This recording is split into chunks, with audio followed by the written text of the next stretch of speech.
Hello students, welcome back. कैसे हैं आप लोग? उम्मीद तो करता हूं कि आप लोग बहुत अच्छे होंगे, लेकिन क्योंकि एग्ज़ाम्स काफ़ी नज़दीक आ गए हैं तो टेंशन तो आप लोगों को हो रही होगी। लेकिन घबराने की, टेंशन लेने की कोई बात नहीं है। जिस तरीके से हम आगे बढ़ रहे हैं, जिस तरीके से हम रिवीजन कर रहे हैं, जिस तरीके का शेड्यूल मैंने बनाया है, अगर आप इसको अच्छे से फॉलो कर रहे हैं तो कोई टेंशन लेने की ज़रूरत नहीं है। आप साथ साथ ये सब प्रैक्टिस करते रहिए। मैं आपको अश्योर करता हूँ आप बहुत अच्छे मार्क्स गेन करेंगे। सो इसी शेड्यूल और स्ट्रैटेजी के हिसाब से आज हम डिस्कस करने जा रहे हैं प्री बोर्ड थर्ड के सॉल्यूशंस को। मेरे साथ साथ जब मैं क्वेश्चंस करता हूं तो आप भी उनको कीजिए। मेरे जवाब देने से पहले आप भी सोचिए, इससे आपकी प्रैक्टिस और रिवीजन दोनों साथ में हो जाएंगे। So guys, without wasting time हम सॉल्यूशंस स्टार्ट करेंगे। ओके, देखिए सेक्शन ए में एक पैसेज लिखा हुआ है। आप एग्जाम में जब आए तो इसे जरूर पढ़ लीजिए। हम सीधे अपनी बात को क्वेश्चन से शुरू करते हैं। देखिए, amino acids are best represented as. Amino acids को कैसे रिप्रेजेंट किया जा सकता है? नाम से समझ में आ रहा है, अमीनो और एसिडिक ग्रुप दोनों साथ में है। जो एसिडिक है वो H+ आयन रिलीज कर देता है और जो अमीनो ग्रुप है वो उस H+ आयन को गेन कर लेता है। बनने वाली चीज कहलाती है ज्यूटर आयन, और ज्यूटर आयन की फॉर्म में ही हम इनको सबसे अच्छे से रिप्रेजेंट कर सकते हैं। तो इसका जो आंसर होगा वो होगा ज्यूटर आयन। अगर आपने बायोमोलिक्यूल्स पढ़ रखा है चैप्टर तो इसको समझने में कोई बहुत ज्यादा परेशानी आपको नहीं होगी। अगर मैं एक सबसे छोटा अमीनो एसिड आपके सामने बनाऊं, that is glycine. Optically inactive है क्योंकि कोई कायरल सेंटर नहीं है। ओके, ये एसिड है, ये अपना H+ आयन रिलीज कर दे, और ये बेस है, ये नाइट्रोजन अपने लोन पर रिवाया उस H+ आयन को गेन कर ले। तो यहाँ पे तो माइनस, यहाँ CH2 और यहाँ पे NH3+। ये जो चीज़ बनी यही ज्यूटर आयन कहलाता है या इनर सॉल्ट कहलाता है। ओके, तो ध्यान रखें। तो इसका जो करेक्ट आंसर होगा वो होगा ज्यूटर आयन। फाइन, चलिए next. The main structural feature of protein is. Protein का मेन फीचर क्या है? स्ट्रक्चर क्या?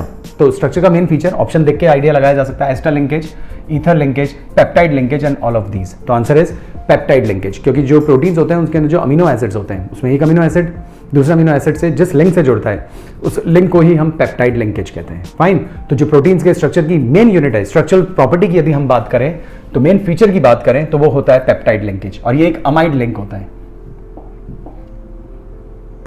फाइन, चलिए next. The primary structure of a polypeptide is determined by. देखिए, पॉलीपेप्टाइड जो प्राइमरी स्ट्रक्चर होता है, जो प्रोटीन्स होते हैं, पॉलीपेप्टाइड्स होते हैं, उनके 4 टाइप के स्ट्रक्चर्स होते हैं: primary, secondary, tertiary and quaternary. Primary जो स्ट्रक्चर होता है उसमें एक एक अमीनो एसिड का ऑर्डर आपको नजर आता है। सेकेंडरी स्ट्रक्चर के अंदर आपको पर्टिकुलर शेप्स नजर आते हैं, हेलिकल और प्लीटेड, वो जो कि हाइड्रोजन बॉन्डिंग्स की वजह से बनते हैं।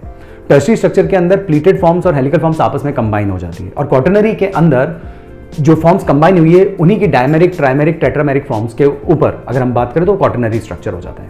ओके, इसके बारे में हम बायोमोलिक्यूल्स में डिटेल में देख चुके हैं।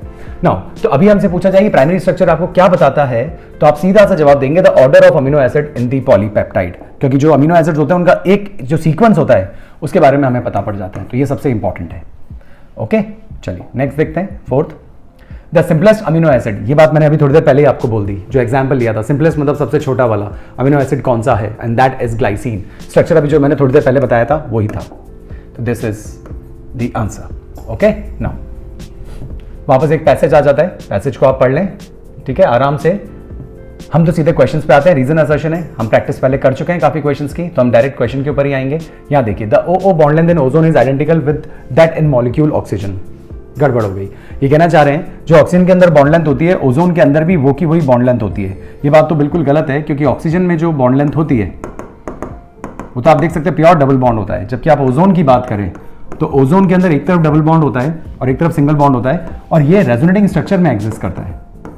इसके 2 रेजोनेटिंग स्ट्रक्चर होते हैं। तो यहाँ जो बॉन्ड ऑर्डर होता है वो एक नहीं होता, एक बॉन्ड होता है, दोनों में एक एक बॉन्ड चाहिए, और एक डबल बॉन्ड है जो दोनों में डिस्ट्रीब्यूट हो रहा है। तो हर एक को कितना पार्ट मिलेगा? आधा पार्ट मिलेगा। तो यहाँ बॉन्ड ऑर्डर 1.5 है, जबकि आप यहाँ पे बॉन्ड ऑर्डर की बात करें तो ऐसा कोई रेजोनेंस नहीं है। तो यहाँ पे bond order, number of bonds between the 2 atom, पूरा 2 रखा जाएगा। तो ये तो बात ही गलत हो गई।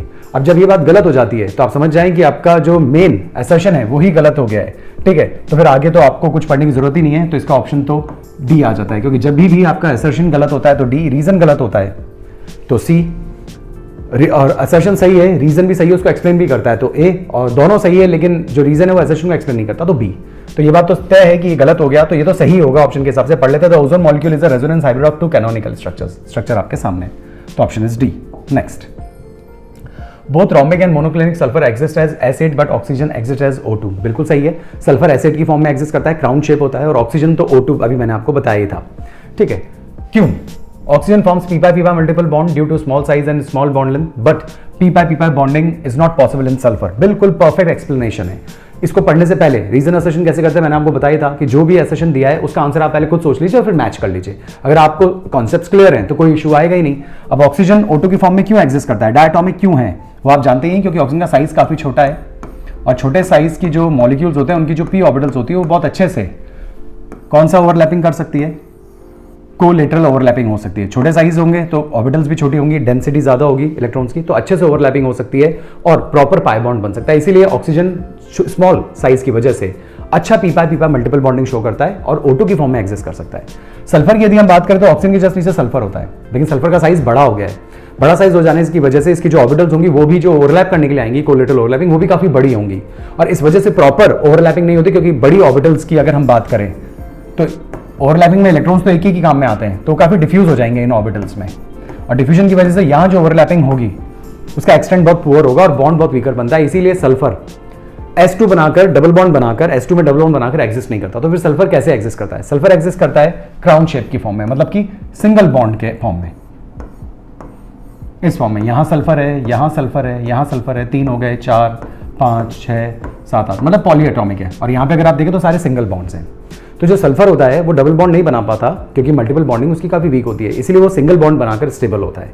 और जब वो सिंगल बॉन्ड बनाकर स्टेबल होता है तो उसको अपनी वैलेंसी जस्टिफाई करने के लिए एक दूसरे से जुड़ना पड़ता है। तो उस जस्टिफिकेशन के चक्कर में ये एसिड तक पहुंच जाता है। क्यों? क्योंकि sulphur sulphur single bond stable है, इसीलिए ये एसिड तक चला जाता है और यहां पे ये बॉन्ड टूटता नहीं है। रीजन, अगर आपने ऑक्सीजन ऑक्सीजन सिंगल बॉन्ड बनाया होता तो आपको अच्छे से पता है ऑक्सीजन ऑक्सीजन के ऊपर, ठीक है, ऐसे अगर आपने बनाने की कोशिश की होती मान लीजिए, तो इस सेक्शन को अगर आप देखें और इस सेक्शन को अगर आप देखें तो दो लोन पेयर जो है वो ऑक्सीजन के ऊपर काफी नजदीक आ जाएंगे, क्योंकि ऑक्सीजन का साइज बहुत छोटा है और ये दोनों लोन पेयर एक दूसरे को रिपल्शन प्रोवाइड करेंगे और ये बॉन्ड बहुत आसानी से टूट सकता है।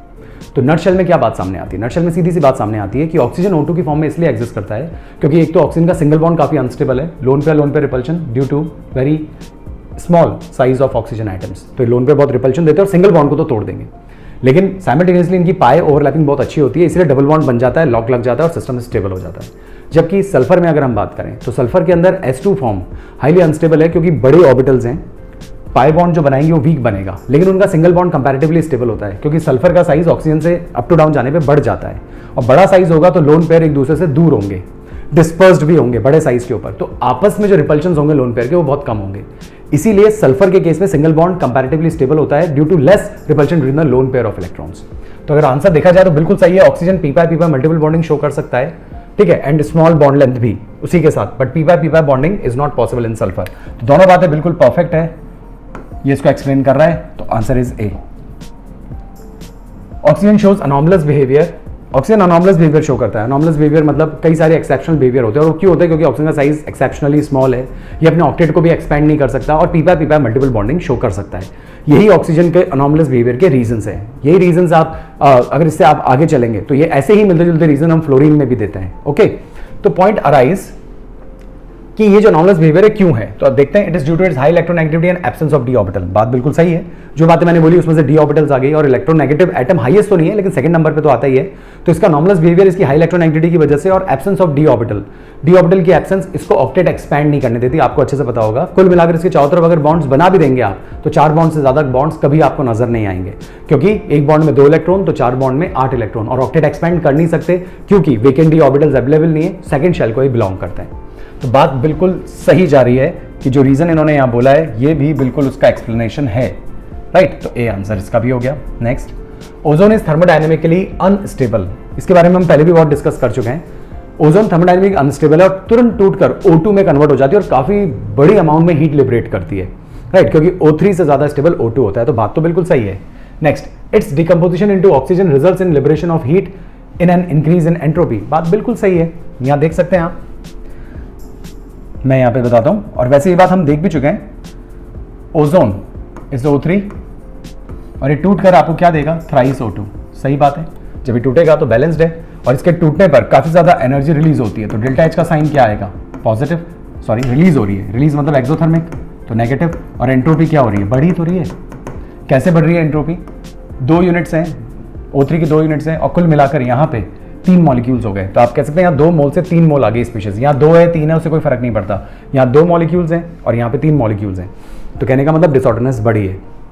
तो क्या हम ये कह सकते हैं कि जो ओजोन है वो थर्मोडायनेमिकली अनस्टेबल है? बिल्कुल अनस्टेबल है और O2 में कन्वर्ट हो जाती है। रिएक्शन हाईली एक्सोथर्मिक होती है और इस प्रोसेस के दौरान जो डेल्टा एस का साइन है वो भी पॉजिटिव आ जाता है क्योंकि नंबर ऑफ मॉलिक्यूल्स बढ़ रहे हैं। स्पॉन्टेनिटी चेक करने के लिए delta G equals to delta H minus T delta S से आप चेक करते हैं। डेल्टा एच का साइन क्या आ रहा है? नेगेटिव। डेल्टा एस का साइन अभी अभी आपने देखा क्या आ रहा है? पॉजिटिव। प्लस और ये वाला माइनस, तो कुल मिलाकर क्या आ जाएगा? यहाँ तो माइनस ही आ जाएगा, राइट। तो ये माइनस, तो जैसे जैसे रिएक्शन आगे चलेगी प्लस माइनस, ये तो माइनस रहेगा, ये भी माइनस रहेगा, तो डेल्टा जी हाईली नेगेटिव होता जाएगा और डेल्टा जी हाईली नेगेटिव होता जाएगा तो प्रोसेस हाईली स्पॉन्टेनियस होता जाएगा और इसका टूटना थर्मोडायनेमिकली फिजिबल होता रहेगा और वहां पे एक्सप्लोजन भी हो सकता है। तो ओजोन इज थर्मोडायनेमिकली अनस्टेबल, बात बिल्कुल सही है, because its decomposition into oxygen results in the liberation of heat and increase in entropy. तो रिजल्ट इन डिक्रीज इन, मतलब हम कह सकते हैं release in heat and increase in entropy ही इस रिएक्शन को हाईली स्पॉन्टेनियस बनाती है। तो बात बिल्कुल सही है, वो बात इस बात का एक्सप्लेनेशन है, यानी कि ये चीज इस स्टेटमेंट को पूरा अच्छे से एक्सप्लेन करता है। नेक्स्ट कुछ क्वेश्चंस हैं, ऑब्जेक्टिव क्वेश्चंस आ गए, इनके जवाब देने। An electrochemical cell can behave like an electrolytic cell when. Electrochemical cell क्या होता है? जब केमिकल से मिलने वाली जो एनर्जी होती है वो इलेक्ट्रिसिटी प्रोड्यूस कर रही हो। और इलेक्ट्रोलाइटिक सेल में हम क्या करते हैं? बाहर से इतनी इलेक्ट्रिसिटी दे देते हैं कि जो अंदर केमिकल्स होते हैं वो इस इलेक्ट्रिसिटी की मदद से टूट जाते हैं और हमें कुछ रेस्पेक्टिव इलेक्ट्रोड्स पे प्रोडक्ट्स मिलते हैं। तो इलेक्ट्रोलाइटिक सेल में बाहर से दिया जाने वाला वोल्टेज जो होता है वो सेल जो केमिकल से जो वोल्टेज डेवलप कर रहा है उससे हमेशा ज्यादा होता है। दोनों अगर बराबर होंगे, बाहर से जो आप दे रहे हो और जो सेल दे रहा है, तो इक्विलिब्रियम की कंडीशन मान लेते हैं अपन। लेकिन बाहर वाला अगर ज्यादा होगा तो रिएक्शन रिवर्स डायरेक्शन में चलने लगेगी, राइट, और सेल इलेक्ट्रोलाइटिक सेल बन जाता है। तो आप हमेशा ध्यान रखें एक्सटर्नल वोल्टेज हमेशा ज्यादा होना चाहिए। तो इसका ऑप्शन हो जाएगा सी, तभी इलेक्ट्रोलाइटिक सेल की जैसे बिहेव करेगा। ओके, तो आंसर है सी। अगर ई सेल बड़ा है और एक्सटर्नल छोटा है तो इलेक्ट्रोकेमिकल सेल ही है, ठीक है, क्योंकि ई सेल जब बड़ा होता है एक्सटर्नल बहुत कम है, तो फिर जो केमिकल से प्रोड्यूस होने वाली इलेक्ट्रिसिटी है वो डोमिनेटिंग रहती है, तो इलेक्ट्रोकेमिकल सेल। और बाहर वाला बढ़ा दिया तो फिर रिवर्स हो जाता है सब कुछ, तो वो इलेक्ट्रोलाइटिक सेल में कन्वर्ट हो जाता है। तो ध्यान रखें। Which of the following is not correct about order of reaction? देखिए order of reaction, the order of reaction can be fractional, बिल्कुल हो सकता है। ऑर्डर ऑफ रिएक्शन 0 हो सकता है, फ्रैक्शन में हो सकता है, नेगेटिव भी हो सकता है, पॉजिटिव में होता ही है। तो बातें तो सही है, आगे देखते हैं। Order of reaction is an experimentally determined quantity, बिल्कुल सही है। मॉलिक्युलरिटी हम देख के बता सकते हैं, लेकिन ऑर्डर ऑफ रिएक्शन तो एक्सपेरिमेंट से ही निकाला जाता है, कॉम्प्लेक्स रिएक्शंस के लिए भी हम निकालते हैं। Third, the order of reaction is always equals to the sum of the stoichiometric coefficients. Sum of the stoichiometric coefficient के ऑर्डर ऑफ रिएक्शन बराबर हो सकता है, लेकिन शर्त यह कि एलिमेंट्री रिएक्शन हो तब। अगर सामने वाली रिएक्शन कॉम्प्लेक्स रिएक्शन है तो जो रिएक्शन की स्टोइचियोमेट्री है उसके बराबर नहीं हो सकता, हो भी सकता है और नहीं भी हो सकता। लेकिन हम ये कहें कि हमेशा स्टोइचियोमेट्री के बराबर होगा, ये कहना गलत है। कभी बराबर हो भी सकता है और कभी बराबर नहीं होता। तो मेरे हिसाब से आपसे पूछा जा रहा है कि गलत बताना है, तो जो गलत आता है वो यही आता है, सी ही गलत है। The order of reaction is the sum of the power of the molar concentration of the reactants in the rate law expression. ये बात बिल्कुल सही है कि जब भी आप रेट लॉ लिखते हैं, रेट लॉ, तो उसके अंदर आप क्या करते हैं? रेट इज इक्वल्स टू के, जो भी रिएक्टेंट होता है, जैसे मान लीजिए ए और बी दो रिएक्टेंट्स हैं, उनकी पावर जो होती है वो एक्स और वाई मान लेते हैं, और जो एक्स प्लस वाई है ये ही ऑर्डर ऑफ रिएक्शन होता है। फाइन, तो ऑर्डर ऑफ रिएक्शन जो होता है वो रेट लॉ के अंदर जो पावर्स होती है उनका टोटल होता है। तो बात बिल्कुल सही है। तो यहाँ नहीं कि यहाँ पे अगर देखा जाए तो ABCD में से केवल एक सी गलत होता है, बाकी चारों सही है। नेक्स्ट देखते हैं। Fifth, gadolinium belongs to 4f series, बिल्कुल सही है। उसके बाद अगर हम बात करें तो इसका एटॉमिक नंबर है 64। Which of the following is the correct electronic configuration of gadolinium? देखिए अब आंसर कैसे निकाला जाए, तो देखिए सुनिए, आप ऐसे ध्यान रख सकते हैं, थोड़ा सा तो आपको याद रखना पड़ेगा। जो ला होता है, ला, यहां से कहानी शुरू होती है ना। मेन जो एफ ब्लॉक के एलिमेंट्स होते हैं वो होते हैं ला, से, पर, नड, पम, सम, EU, GD। ठीक है, हम और भी आगे जा सकते थे, लेकिन जब हम डी ब्लॉक का जब हम रिवीजन करेंगे या DNF ब्लॉक का जब हम कोई रिवीजन करेंगे तब मैं ये बातें आपको और सिखा दूंगा। अभी तो सिर्फ इसका आंसर निकालना बता रहा हूं, ठीक है। यहां से हमारी कहानी शुरू होती है। ये जो होता है इसके लिए आप ध्यान रख सकते हैं, यहां पे जैसे ज़ेनॉन वाला तो होता ही होता है, और ये डी ब्लॉक का एलिमेंट होता है। यहां पे जो आंसर्स लिखे हुए हैं, यहां पे 4f में कुछ नहीं होता, 5d में 1 होता है और 6s में 2 होता है, ठीक है ना। ये तो चली जाती है बात डी ब्लॉक की। अब जब आप जैसे CE में आते हैं तो CE में आने पर कुछ चेंजेस होते हैं। ज़ेनॉन तो होता ही है, और आप आगे बढ़े तो f में एक इलेक्ट्रॉन आ जाता है, 5d 1 और 6s 0, f में एक आ गया, करेक्ट। अब इससे आप जब और आगे बढ़ते हैं तो यहाँ पे अगर आप देखें तो ये सेम रहता है, और यहाँ पे D वाला भी इधर आ जाता है और एक इलेक्ट्रॉन और बड़ा ही है, तो टोटल यहाँ पे 3 हो जाता है और 5D 0 हो जाता है और 6s2। अब अगर आप आगे चलते जाएंगे, ठीक है, तो देखें अब यहाँ पे अगर आप देखें तो ये सेम ये सेम ये सेम ये सेम, एक एक इलेक्ट्रॉन बढ़ रहा है, तो ये कितना हो जाएगा 4f4, ये 4f5, ये 4f6। देखिए ला से पर, अच्छा ये तो PR है। अभी एक चीज़ और भी बीच में आ रही है, ये ले लेते हैं।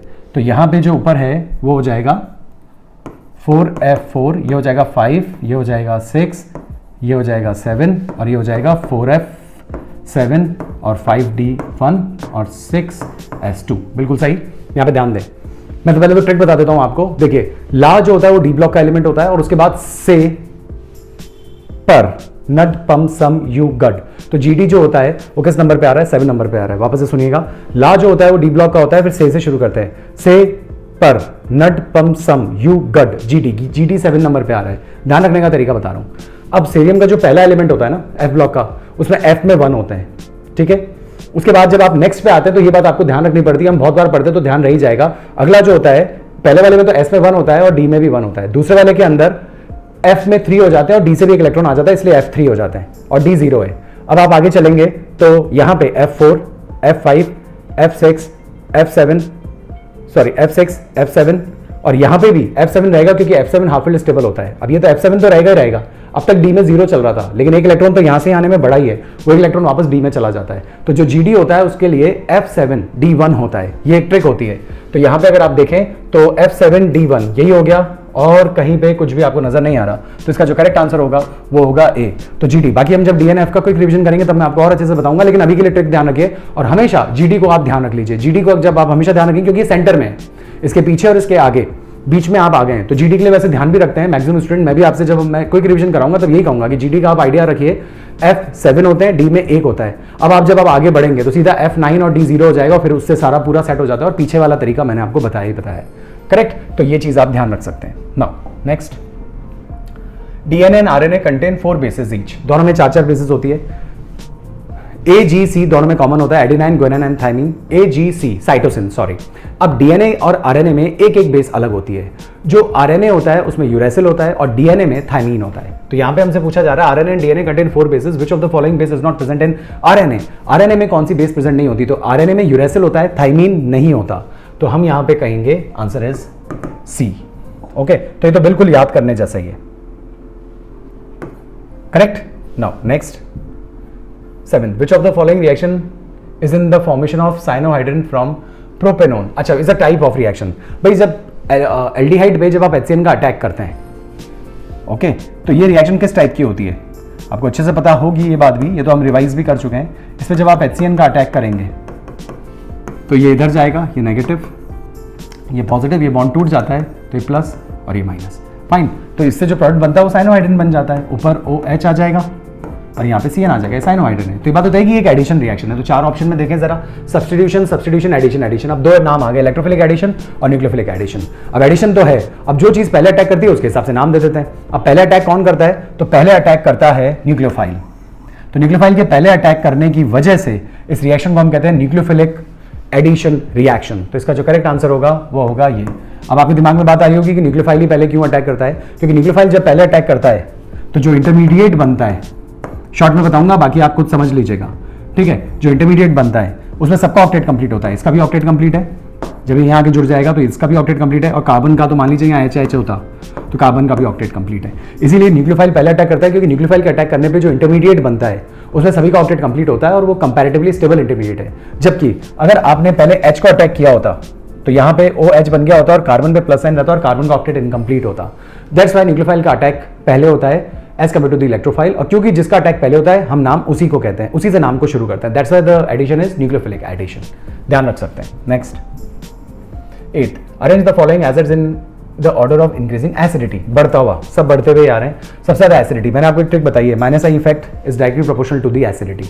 माइनस आई इफेक्ट किस में लग रहा है, आप यहाँ पे अगर देखें तो NO2 से अच्छा माइनस आई तो कहाँ देखने को मिलेगा आपको, राइट। तो NO2 minus I effect show कर रहा है, ये भी माइनस आई इफेक्ट शो कर रहा है, दोनों ही बहुत अच्छा माइनस आई शो कर रहे हैं। अब इफेक्टिव माइनस आई और कौन लगा सकता है? जो ज्यादा नजदीक होगा COH के, तो ज्यादा नजदीक कौन है? ज्यादा नजदीक ये है, तो इसका माइनस आई सबसे ज्यादा स्ट्रॉन्गर है। मैं आर पे तो आ ही नहीं रहा, मैं माइनस आर पे, आई से ही जवाब लग जाता है अपना। तो सबसे ज्यादा जो एसिडिक होगा वो ए होगा। अब इन सब में से देखो तो इन दो ऑप्शंस आपको ए के नजर आ रहे हैं। इससे कम ऑब्वियसली ये वाला NO2 ही होगा, तो इससे कम बी, तो ए से कम बी, तो ये आंसर हो गया। क्योंकि यहाँ ए से कम डी बता रखा है और फिर बी उसके पीछे है, जबकि हमने यहाँ पे बोला है कि इससे कम तो ये वाला NO2 ही होगा, तो यही आपका आंसर आता है। इससे कम अगर हम देखें तो इन दो में अगर अपन बात करें तो इसमें तो कोई ग्रुप ही नहीं है, और इसमें अगर आप बात करो तो इसमें नो डाउट खींचने वाला ग्रुप तो है, लेकिन वो काफी दूर है, और लोन पे डोनेट करने वाला भी तो है। OH प्लस आर इफेक्ट भी तो शो करता है, तो OH माइनस आई के साथ साथ प्लस आर इफेक्ट भी शो करता है। तो दैट्स व्हाई अगर आपको कभी कंफ्यूजन भी हो कि भाई सारी चीजें आपकी नहीं पड़ी हुई है, तो आपको क्लू जरूर मिल जाएगा क्वेश्चन में। तो जैसे अभी मैंने क्लू से आंसर निकाला, वैसे आप आंसर दे सकते हैं। तो ये तो सबसे आगे होना ही होना है, तो ए सबसे आगे, उससे कम बी होना है, तो उससे हमने बी ले लिया, और कोई ऑप्शन मैच ही नहीं हो रहा था, और उससे कम डी हो जाएगा, और सबसे कम सी हो जाएगा, क्योंकि सी के अंदर माइनस आई इफेक्ट है तो सही, लेकिन उससे ज्यादा प्रोमिनेंट प्लस आर इफेक्ट है, खींचने की बजाय लोन पे डोनेट भी हो रहे हैं रिंग के टूवर्ड्स, तो दैट्स वाई ये पीछे हो जाएगा और ये इसके आगे हो जाएगा, तो ऑप्शन डी हो जाएगा करेक्ट। नेक्स्ट देखिए, ग्राफ दे रखा है एक हमें, और हमसे कह रहे हैं volume of the hydrogen release versus time. अच्छा, hydrogen release versus time for the reaction between zinc and dilute HCl is given in the figure on the basis mark the correct option. Correct option हमको बताना है। देखें जरा किस किस के बारे में कह रहे हैं, रेट निकाल रहे हैं। रेट क्या होता है? Change in volume upon change in time, ये कह सकते हैं। Change in concentration upon change in time कह सकते हैं। गैसेस के लिए आप वॉल्यूम के रेस्पेक्ट में भी बात कर सकते हैं, ठीक है। तो यहाँ पे देखते हैं, तो हमसे कहा जा रहा है average rate up to 40 seconds. 40 second मतलब कि हम यहां से लेकर यहां तक पहुंच गए। यहां देखिए 40 सेकंड मतलब यहां से लेकर यहां तक, ठीक है। तो टाइम का जो चेंज है वो तो 40 का हो गया, 40 माइनस 0 है ना। अच्छा, वॉल्यूम देखते हैं, तो इसके रेस्पेक्ट में तो है V3, और 0 पे तो कोई वॉल्यूम होता ही नहीं है। तो अगर हम कहें तो यहां पे हम लिख सकते हैं जो रेट होगी वो change in volume upon change in time. तो वॉल्यूम फाइनल तो कितना आ रहा है V3, और इनिशियल 0 वॉल्यूम है। फाइनल टाइम कितना है 40, और इनिशियल कितना है 0। तो रेट जो आएगी वो आनी चाहिए V3/40, ठीक है। तो पहला हमसे कह रहे हैं V3 minus V2/40, no, V3 minus V2, तो ये तो 30-40 का डिफरेंस है, तो ये तो हो ही नहीं सकता। फिर 40 सेकंड्स पे कह रहे हैं V3 माइनस V2/40 माइनस 30, तो V3 माइनस 40 माइनस 30, बात तो ये तो जमती है आपसे, लेकिन V3 माइनस V2 कह रहे हैं, तो V3 माइनस V2, तो ये भी नहीं हो सकता, क्योंकि हमसे पूछा जा रहा है average rate up to 40 second, average rate up to 40 second is, average rate up to 40 second is, and average rate up to 40, मतलब सभी में 40 अप टू 40 सेकंड, मतलब कि 40 सेकंड तक पूछा जा रहा है। तो ये 30 टू 40 लेने का तो कोई चांस ही नहीं बनता। तो अगर अभी 40 से 30 का डिफरेंस ले रहे हैं तो ये तो गलत माना जाएगा, क्योंकि अप टू 40 कह रहे हैं, तो 0 से 40 ही लेना एक ऑप्शन आपके पास है, मतलब नीचे तो 40 आना चाहिए, तो ये तो आ नहीं सकता। ये हो सकता है, ये हो सकता है, और ये भी नहीं हो सकता। अब इन दो में से ऑप्शन है। अब V3 माइनस V2 तो आप ले नहीं सकते, क्योंकि V3 माइनस V2 लोगे तो V3 तो ठीक है, V2 जो है वो तो 30 पे, तो 0 पे तो वॉल्यूम भी 0 ही है, तो ऑप्शन V3/40 ही आना चाहिए। तो V3/40 is the correct answer, option will be C. Fine, चलिए नेक्स्ट देखिए, which of the following statement about primary amines is false. Primary amines मतलब RNH2 बेस के मामले में बड़े अच्छे होते हैं, क्योंकि plus R effect is directly proportional to basicity and inversely proportional to acidity. चलिए पढ़ते हैं। Alkyl amines are stronger bases than aryl amines. बात बिल्कुल सही है, अल्काइल अमीन्स में प्लस आई इफेक्ट होता है और अराइल अमीन्स में तो लोन पेयर एंगेज हो जाता है रेजोनेंस में, तो बात सही है। हमसे पूछा जा रहा है which of the following statement of primary amines is false. अच्छा, गलत पूछा तो सही है। Alkyl amines are stronger bases than ammonia, बिल्कुल सही है। अमोनिया में तो कोई इफेक्ट ही नहीं होता, लोन पेयर को बाहर निकालने के लिए ये होता है प्लस आई इफेक्ट, तो ये भी सही है। Alkyl amines reacts with nitrous acid to produce alcohol. Alkyl amines जो होते हैं वो नाइट्रस एसिड, याद है ट्रिक, ओ नो, आप ओ नो ध्यान रखिए, ये H2O बाहर निकल जाएगा यहां से, और यहां से N2 गैस बाहर निकल जाएगा और पीछे OH आ जाता है। ये तो बहुत फेमस रिएक्शन है अमीन्स की, तो अल्कोहल बनता है। तो ये बात तो बिल्कुल सही है कि alkyl amines react with nitrous acid to produce alcohol, बिल्कुल अल्कोहल बनता है। And aryl amines react with nitrous acid to produce phenols. ये कह रहे हैं अराइल अमीन्स जो होते हैं वो मतलब कि जो बेंजीन रिंग होती है, अराइल अमीन्स, ये नाइट्रस एसिड से रिएक्शन करके फिनॉल्स बना सकते हैं। नहीं, यहां ऐसा नहीं होगा। रीजन, क्योंकि यहां पे पार्शियल डबल बॉन्ड कैरेक्टर होता है, और इस डबल बॉन्ड कैरेक्टर की वजह से ये बॉन्ड इजीली टूट नहीं सकता। तो अराइल अमीन्स तो नहीं बना सकते फिनॉल्स। हाँ, BDC वाटर से रिएक्शन करके टेम्परेचर जब बढ़ाया जाए तो फिनॉल्स बन जाते हैं, लेकिन अराइल अमीन से डायरेक्टली फिनॉल्स आप नहीं बना सकते, क्योंकि फिनॉल्स बनने के लिए ये वाला बॉन्ड टूटना जरूरी है, और यहाँ पे पार्शियल डबल बॉन्ड कैरेक्टर की वजह से ये बॉन्ड इजीली टूटता नहीं है। तो जो गलत होगा वो ये डी वाला ऑप्शन फॉल्स होगा। Okay, now next, the CFSE for the octahedral COCl6 4- is इतना। The CFSE for the tetrahedral complex. देखिए ऑक्टाहेड्रल और टेट्राहेड्रल का एक रिलेशन एनसीईआरटी में दे रखा है, आपको याद होगा, बस उसको न्यूमेरिकल फॉर्मेट में चेंज करके आपसे क्वेश्चन पूछ लिया गया है। डेल्टा टी 4/9 डेलो, ये रिलेशन आपको ध्यान होगा एनसीईआरटी में लिखा हुआ है। बस अब हमें डेल्टा टी की वैल्यू तो निकालनी है, तो डेल्टा टी हम निकाल सकते हैं 4 इंटू डेल्टा ओ की वैल्यू कितनी है 18000 सेंटीमीटर इनवर्स बाय 9, तो ये आंसर हो गया 8000 सेंटीमीटर इनवर्स। बस सीधी सी वैल्यू डाल दी 8000 centimetre inverse. Okay, now next reason assertion आ गया। पहला, tertiary amines have lower boiling point than those of primary and secondary amines. Tertiary amines का जो बॉइलिंग पॉइंट होता है वो प्राइमरी और सेकेंडरी से कम होता है। बात बिल्कुल सही है, क्योंकि बॉइलिंग पॉइंट मतलब एक फिजिकल प्रॉपर्टी आ गई, और फिजिकल प्रॉपर्टी जो होती है और उसमें भी खासकर बॉइलिंग पॉइंट इंटरमॉलिक्यूलर फोर्सेस की स्ट्रेंथ पे डिपेंड करता है। अब अगर प्राइमरी अमीन्स की भी अगर आप बात करें RNH2, तो H नाइट्रोजन से जुड़ रहा है, तो they are responsible for making hydrogen bonds. खुद के मॉलिक्यूल हाइड्रोजन बॉन्ड से जुड़े रहते हैं, किसके केस में, प्राइमरी अमीन्स के केस में। सेकेंडरी में यदि बात करें तो क्या पॉसिबिलिटी है, तो बिल्कुल सेकेंडरी के केस में भी पॉसिबिलिटी है, क्योंकि एक H है तो ये एक H हाइड्रोजन बॉन्डिंग में अपना रोल प्ले कर सकता है, मतलब हाइड्रोजन बॉन्डिंग कर सकते हैं प्राइमरी एंड सेकेंडरी। टर्शियरी की यदि हम बात करें तो टर्शियरी के अंदर तीनों तरफ कौन होता है, R होता है। अब जब तीनों तरफ R होगा तो कहीं पे भी ऐसा नहीं है H जो टॉप 3 इलेक्ट्रोनेगेटिव एटम से जुड़ा हो, F, O या N, तो ये हाइड्रोजन बॉन्डिंग करके अपने जैसे मॉलिक्यूल के थ्रू स्ट्रॉन्ग इंटरमॉलिक्यूलर फोर्स नहीं बना सकता। दैट्स व्हाई टर्शियरी अमीन्स का बॉइलिंग पॉइंट अगर मास कंपैरेबल हो, तीनों आइसोमर्स हो, प्राइमरी, सेकेंडरी और टर्शियरी, तो टर्शियरी का बॉइलिंग पॉइंट दोनों से कम होगा, as it is unable to form intermolecular hydrogen bonding. बात सही है, तो यहां देखिए जरा, ये तो ऊपर तो लिखा हुआ है, ये नीचे tertiary amines are unable to form intermolecular hydrogen bonding. बात बिल्कुल सही है, उसका एक्सप्लेनेशन है, answer will be A. Next, oxalate ion is a bidentate ligand. बात सही, ऑक्सिलेट आयन क्या होता है, ऑक्सिलेटो बोलते हैं हम इसके लिए, और ऑक्सिलेट होता है COO माइनस COO माइनस, और यही इसके डोनर एटम्स होते हैं। तो ये बाइडेंटेड लिगेंड है, बिल्कुल सही है। Reason, oxalate ion has 2 donor atom. बात जम गई। ये बाइडेंटेड इसीलिए है क्योंकि इसका 2 डोनर एटम्स होते हैं, तो बातें दोनों कनेक्ट हो रही है, और ये इसका करेक्ट एक्सप्लेनेशन भी है, तो A. Next, current stops flowing when EMF of the cell is equal to 0। बात बिल्कुल सही है। ई सेल ऑफ द 0 जब हो जाता है तो इक्विलिब्रियम की कंडीशन आ जाती है और सेल काम करना बंद कर देता है, करंट फ्लो करना बंद कर देता है।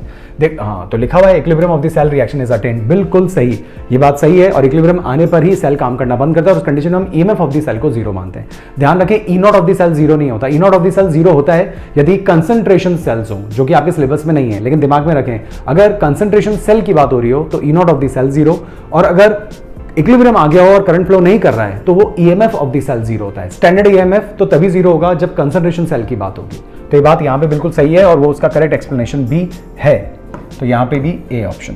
Okay, next, in crystal lattice the size of the tetrahedral hole is larger than octahedral hole. ये बात गलत हो गई। देखिए, जो वॉइड या जो होल, जो भी चीज जितने ज्यादा एटम से बनती है उसका साइज उतना बड़ा होता है, ध्यान रखें। तो टेट्राहेड्रल वॉइड जो बनता है, टेट्राहेड्रल होल जो बनता है, वो 4 बॉल्स के कांटेक्ट के कारण बनता है, 4 एटम्स के कांटेक्ट के कारण बनता है। वहीं पे जो ऑक्टाहेड्रल वॉइड होता है वो 6 बॉल्स के कांटेक्ट के कारण बनता है, करेक्ट। तो ध्यान रखें, जितनी बॉल्स के कांटेक्ट के कारण जो बीच में खाली जगह बनती है, जितनी ज्यादा बॉल्स होगी वो खाली जगह का साइज उतना ही बड़ा होगा। तो यहाँ पे गलत बोला जा रहा है, यहाँ पे बोला जा रहा है टेट्राहेड्रल होल का साइज लार्जर होता है ऑक्टाहेड्रल होल से, जो कि बात बिल्कुल गलत हो गई। और जब असर्शन गलत हो जाता है तो सीधा सा ऑप्शन डी आपके पास आ जाता है, क्योंकि असर्शन गलत होने का एक ही ऑप्शन आपके पास है, और दूसरे की अगर हम बात करें तो फिर वो तो सही आता है। एक बार पढ़ भी लेते हैं, the cation occupy less space than anions in crystal packing. सही बात है, कैटायन का साइज छोटा होता है, एनायन के रेस्पेक्ट में तो कम ही जगह चाहिए, तो ये बात तो सही है, लेकिन पहली वाली बात गलत है। तो जब ऐसा केस बन जाता है तो फिर आप कौन सा ऑप्शन चूज करेंगे, तो आप चूज करेंगे डी, क्योंकि जब असर्शन ही गलत हो जाता है तो डी, असर्शन सही है और रीजन गलत होता है तो फिर सी ऑप्शन होता है। ओके, नाउ नेक्स्ट देखेंगे, conductivity of electrolyte decreases on dilution. Conductivity मतलब कापा। कापा के लिए कहा जा रहा है कि पानी मिलाने पर कापा डिक्रीज होता है। What is kappa? Kappa is the conductance of 1 ml of solution. ये आपको पता होना चाहिए कि कोई भी 1 ml इलेक्ट्रोलाइटिक सोल्यूशन होता है उसकी कंडक्टेंस को हम कापा कहते हैं।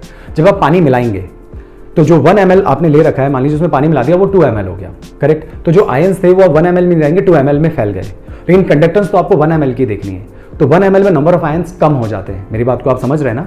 1 ml आपके पास एक कंटेनर है, उसमें 1 ml सोल्यूशन है, इलेक्ट्रोलाइटिक सोल्यूशन है, उसकी आपने कंडक्टेंस मेजर कर लिया। अब 1 ml में लेट से 20 आयंस है मान लीजिए, अब आपने उसमें 1 ml और मिला दिया, तो अब कितना हो गया? 20 ml हो गया, पानी मिलाया है। अभी भी आयंस कितने हैं? ऑब्वियसली 20 आयंस ही हैं अभी भी, लेकिन ये 20 आयंस कितने ml में हो गए? 2 ml में हो गए, लेकिन kappa is the conductance of 1 ml of solution.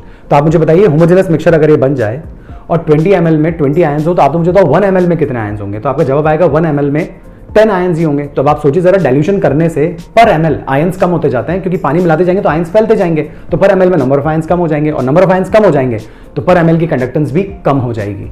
तो हम ये कह सकते हैं बिल्कुल कि conductivity of all electrolytes decreases on dilution, बिल्कुल सही है। On dilution number of ions per unit volume decreases, बिल्कुल बात सही है। Per unit volume number of ions कम हो जाएंगे, क्योंकि पानी मिलाने पर आयंस सब जगह फैलेंगे, तो पर यूनिट वॉल्यूम तो कम होंगे, और नंबर ऑफ आयंस कम तो कंडक्टेंस कम। तो ये इसको बिल्कुल अच्छे से एक्सप्लेन कर रहा है। तो यहां पे भी जो ऑप्शन आएगा वो आएगा ए, बिल्कुल ये इसका करेक्ट एक्सप्लेनेशन है। नेक्स्ट 17। अच्छा, हम सेक्शन बी में आ गए हैं। तो the following question 17 to 25, 9 question है, दो नंबर के हैं, ठीक है। देखें, पहला, limp carrot revive by soaking it in water. Limp carrot जो गाजर बहुत पुरानी हो जाती है, थोड़ी लूज हो जाती है, उसे अगर हम फ्रेश वाटर में छोड़ दें कुछ टाइम के लिए तो वापस स्टिफ हो जाती है। क्यों? क्योंकि जो कैरेट है उसके बॉडी के अंदर भी कुछ सॉल्ट्स है, मतलब उसका खुद का एक सोल्यूशन है अंदर, और जब आप उसे फ्रेश वाटर में बाहर डाल देते हो तो बाहर फ्रेश वाटर है, प्योर सॉल्वेंट है, और अंदर सोल्यूशन है। मैंने आपसे हमेशा कहा था प्योर सॉल्वेंट सोल्यूशन की तरफ मूव करता है, और सोल्यूशन के कोई रिवीजन में ये बातें हमने डिस्कस की है। तो बाहर से वाटर कैरेट की वॉल्स के थ्रू अंदर आ जाएगा। इस फिनोमेना को हम कहेंगे एंडोऑस्मोसिस, क्योंकि कैरेट के अंदर बाहर से फ्रेश वाटर अंदर आ जाएगा, और जब अंदर वाटर की क्वांटिटी बढ़ेगी तो कैरेट वापस स्टिफ हो जाएगी। तो आप इसका जवाब कह सकते हैं कि रिवाइव इसलिए हो जाती है due to endosmosis, flow of solvent from fresh water to the carrot. Now red blood cells shrink when placed in saline water. देखिए, रेड ब्लड सेल जो होते हैं वो श्रिंक हो जाते हैं। रेड ब्लड सेल की अपनी कुछ कंसंट्रेशन होती है अंदर, और जब आप उसे सलाइन वाटर में डालेंगे, सलाइन बहुत ज़्यादा कंसंट्रेशन है, बाहर नमक ज़्यादा है मतलब पानी कम है, कंपैरेटिवली बाहर पानी कम है मतलब सॉल्वेंट कम हो गया, और अंदर कंपैरेटिवली सॉल्वेंट ज़्यादा हो गया। अब अंदर सॉल्वेंट अगर ज़्यादा होगा तो सॉल्वेंट हमेशा अपनी ज़्यादा क्वांटिटी से कम क्वांटिटी की तरफ जाता है, तो यहाँ से पानी बाहर निकलने लगेगा। इसे हम कहेंगे एक्सोऑस्मोसिस। पानी बाहर जा रहा है, पानी बाहर जब बाहर निकलेगा आरबीसी में से तो ये श्रिंक होने लग जाएंगे। उल्टा कह रहे हैं, जब हम आरबीसी को फ्रेश वाटर में रख देते हैं, इस बार सॉल्ट नहीं है बाहर, केवल पानी है, प्योर सॉल्वेंट है, और जब प्योर सॉल्वेंट है और अंदर तो सलाइन वाटर, जो अंदर जो आरबीसी होता है उनमें तो कुछ तो सोल्यूशन होता ही है, राइट। लेकिन इस बार बाहर तो फ्रेश वाटर है, तो बाहर से जो सॉल्वेंट है वो इनके अंदर एंटर करेगा, इसे हम एंडोऑस्मोसिस कहेंगे। और जब एंडोऑस्मोसिस होगा तो आरबीसी स्वेल होने लगेंगे, राइट। तो इसीलिए कह रहे हैं कि स्वेल्स इन डिस्टिल्ड वाटर। तो श्रिंक जब होते हैं तो मतलब एक्सोऑस्मोसिस हो गया, और जब स्वेल हो रहे हैं तो एंडोऑस्मोसिस हो रहा है, बाहर से सॉल्वेंट अंदर की तरफ आ रहा है। फाइन, तो आंसर्स मैंने दे दिया आपको, तो आप सीधा एंडोऑस्मोसिस और एक्सोऑस्मोसिस से बात को समझा सकते हैं। नेक्स्ट देखिए, एक रिएक्शन लिखी हुई है, दूसरी रिएक्शन लिखी हुई है, दोनों रिएक्शन में रिडक्शन हो रहा है, इलेक्ट्रॉन गेन किए जा रहे हैं, प्रोडक्ट बन रहा है, इलेक्ट्रॉन गेन किए जा रहे हैं, प्रोडक्ट बन रहा है, और दोनों के रिडक्शन होते हुए वैल्यू लिखी हुई है E0 की, तो ये स्टैंडर्ड रिडक्शन पोटेंशियल हो गया, स्टैंडर्ड रिडक्शन पोटेंशियल। और रिडक्शन कैसे पहचाना? क्योंकि ये जो प्रोसेस है रिडक्शन प्रोसेस है, इलेक्ट्रॉन गेन हो रहे हैं ना, और यहाँ पे रिएक्टेंट साइड पे इलेक्ट्रॉन होता है तो मतलब गेन हो रहे हैं तो मतलब ये रिडक्शन प्रोसेस है। अब मैंने आपसे एक ही बात बोली है, रिडक्शन प्रोसेस हो रहा है, रिडक्शन पोटेंशियल आपको दो के दे रखे हैं, और आपसे ये पूछा जाए कि किसका अच्छा रिडक्शन होगा। तो मैं कई बार बोल चुका हूं कि रिडक्शन पोटेंशियल आपको दे रखे हैं, तो जिसके रिडक्शन पोटेंशियल की वैल्यू ज्यादा होती है उसी का अच्छा रिडक्शन होता है, और कंपैरेटिवली जिसकी कम होती है उसका ऑक्सीडेशन हो जाता है कंपैरेटिवली, अगर कंपैरिजन करना पड़े तो आपसे तो बस ये पूछा जा रहा है यहाँ पे दो रिएक्शंस में से किसका अच्छा रिडक्शन होगा, कंपैरेटिवली कौन पहले रिड्यूस होगा। तो पहले वही चीज रिड्यूस होती है जिसका रिडक्शन पोटेंशियल ज्यादा होता है। वैल्यूज पे गौर कीजिए, यहाँ पे 0.34 है और यहाँ पे 0 है, तो ज़्यादा वैल्यू इसकी है, तो ज़्यादा वैल्यू इसकी है। तो अगर इन दोनों पे रिडक्शन के ऑप्शंस मिले आपको, तो पहले रिड्यूस कौन हो जाएगा? पहले कॉपर 2+ रिड्यूस हो जाएगा, इलेक्ट्रॉन गेन करके कॉपर सॉलिड में कन्वर्ट हो जाएगा, जबकि ये बाद में होगा। यानी इन दोनों में पहले रिड्यूस कौन होगा? तो कॉपर पहले रिड्यूस होगा। तो हमने कैसे पता लगाया? तो इसका जवाब देंगे higher the value of standard reduction potential stronger will be the reduction, उसका उतना ही अच्छा रिडक्शन हो जाएगा। तो आप ऐसे बोल सकते हैं। ओके, 19 आयंस लिखे हुए हैं आपके सामने और उनसे रिलेटेड 4 क्वेश्चन फ्रेम किए जा रहे हैं। सबसे पहले जब भी इसी टाइप का कोई क्वेश्चन आए तो आप एक काम जरूर करें, सबसे पहले उनका इलेक्ट्रॉनिक कन्फिगरेशन जरूर लिख लें। Mn की यदि हम बात करें और 3+, तो इसका नंबर होता है 25। अगर आपको ट्रिक याद हो तो 5 तो इसमें और S में ये 2 आ जाता है, तो 3d5 4s2 3+ है भाई, तो 3+ है तो 3 इलेक्ट्रॉन निकाल दो, तो ये तो गया, ये भी गया, और यहाँ पे पावर में क्या रह जाएगा? 4 रह जाएगा, तो 3d4 आएगा। ओके, नाउ Mn 3+ हो गया, फिर V3+, वैनेडियम SCTV 23 होता है, तो ये होता है 3d3 4s2, 3+ की बात हो रही है तो इसको तो हटाना ही पड़ेगा, और यहाँ से ये भी हटेगा, और यहाँ पे कितना रह जाएगा? 2 ही रह जाएगा। ओके, क्योंकि 23 है तो d3s2, 3+ लाना है तो 3 हटा दिए। उसके बाद है क्रोमियम Cr3+, क्रोमियम का नंबर होता है 24। ध्यान रखें इसका होता है 3d5 4s1, याद ही रखना है, स्टेबल हाफ फिल्ड कॉन्फ़िगरेशन की वजह से। नाउ 3+ की स्टेट है तो ये भी हटा देंगे और ये भी हट जाएगा और यहाँ पे केवल 3 रह जाएगा, 3 हटा देंगे तो 3 रह जाएगा। और हम लास्ट बात करते हैं टाइटेनियम 4+ की। टाइटेनियम 4+ की यदि हम बात करें तो इसका 22 होता है, 3d2 4s2, 4+ है तो ये भी हट जाएगा, ये भी हट जाएगा, तो ये तो कुल मिलाकर 3d0, तो कोई भी इलेक्ट्रॉन ही नहीं है, नो अनपेयर्ड इलेक्ट्रॉन या कोई इलेक्ट्रॉन ही नहीं है। चलो अब क्वेश्चन शुरू करते हैं। पहला question, which ion is the most stable in aqua solution. Aqua solution में कौन सा आयन सबसे ज्यादा स्टेबल होता है, ये बात भी हम पहले बहुत बार कर चुके हैं। इसका आंसर होगा Cr3+, ये सबसे ज्यादा स्टेबल है। अब लोग कहते हैं ये 3d3 कैसे स्टेबल होता है, तो मैं पहले भी आपको बता चुका हूं कि जो क्रोमियम होता है, राइट, शॉर्ट में ही बता रहा हूं, डिटेलिंग के लिए तो फिर आपको चैप्टर में ही जाना होगा, ठीक है। आप अच्छे से ध्यान रखिए, जो 3 इलेक्ट्रॉन होते हैं कॉपर के, सॉरी क्रोमियम के, वो तीनों T2G3 में तीनों नीचे की तरफ होते हैं, तो एनर्जी के मामले में बहुत ज्यादा स्टेबल कॉन्फ़िगरेशन होता है। तो ध्यान रखें, कॉपर जो होता है, सॉरी क्रोमियम जो होता है 3+ में बहुत ज्यादा स्टेबल है due to T2G3 half filled stable configuration. ये बात बहुत बार हो चुकी है, तो ये स्टेबल है किस वजह से, T2G3 कॉन्फ़िगरेशन की वजह से। ध्यान रखें, ऑक्टेटल कॉम्प्लेक्सेस बनते हैं क्रोमियम के केसेस में, और नीचे की तरफ इलेक्ट्रॉन तीनों चले जाते हैं, क्योंकि 3 इलेक्ट्रॉन यहाँ होंगे तो तीनों नीचे ही भरने होंगे। नीचे जाने का मतलब एनर्जी बहुत कम है और रिलेटिव स्टेबिलिटी बहुत ज्यादा है। दूसरा, which ion is the strongest oxidising agent, जो दूसरों को ऑक्सीडाइज करे, खुद रिड्यूस हो। खुद रिड्यूस हो मतलब इलेक्ट्रॉन लेना चाहे। अब अगर आप यहाँ पे देखें, इन सबको देखें, तो ये तो स्टेबल है ऑलरेडी। इनमें से ये जो चीज आपको नजर आ रही ना, ये हाईली रिएक्टिव है, क्योंकि 3d4 है, और जैसे ही 3d5 बन जाएगा तो खुद का रिडक्शन कर लेगा। 5 बनने का मतलब रिडक्शन करके ही 3d5 बनाएगा, और जब खुद का रिडक्शन होगा तो दूसरों को ऑक्सीडाइज करेगा। और खुद का रिडक्शन क्यों करेगा, क्योंकि d4 से जब 3d5 बनेगा एक इलेक्ट्रॉन लेकर, तो जो 3d5 होगा वो कैसा होगा, हाफ फील्ड स्टेबल कॉन्फ़िगरेशन आ जाएगा। तो Mn3+ तुरंत एक इलेक्ट्रॉन लेना चाहता है half field stable configuration attain करने के लिए, खुद का रिडक्शन करना चाहता है और दूसरों को बहुत बेहतरीन ऑक्सीडाइज करेगा। तो स्ट्रॉन्गेस्ट ऑक्सीडाइजिंग एजेंट होगा Mn3+, जो कि 2+ में आना चाहेगा।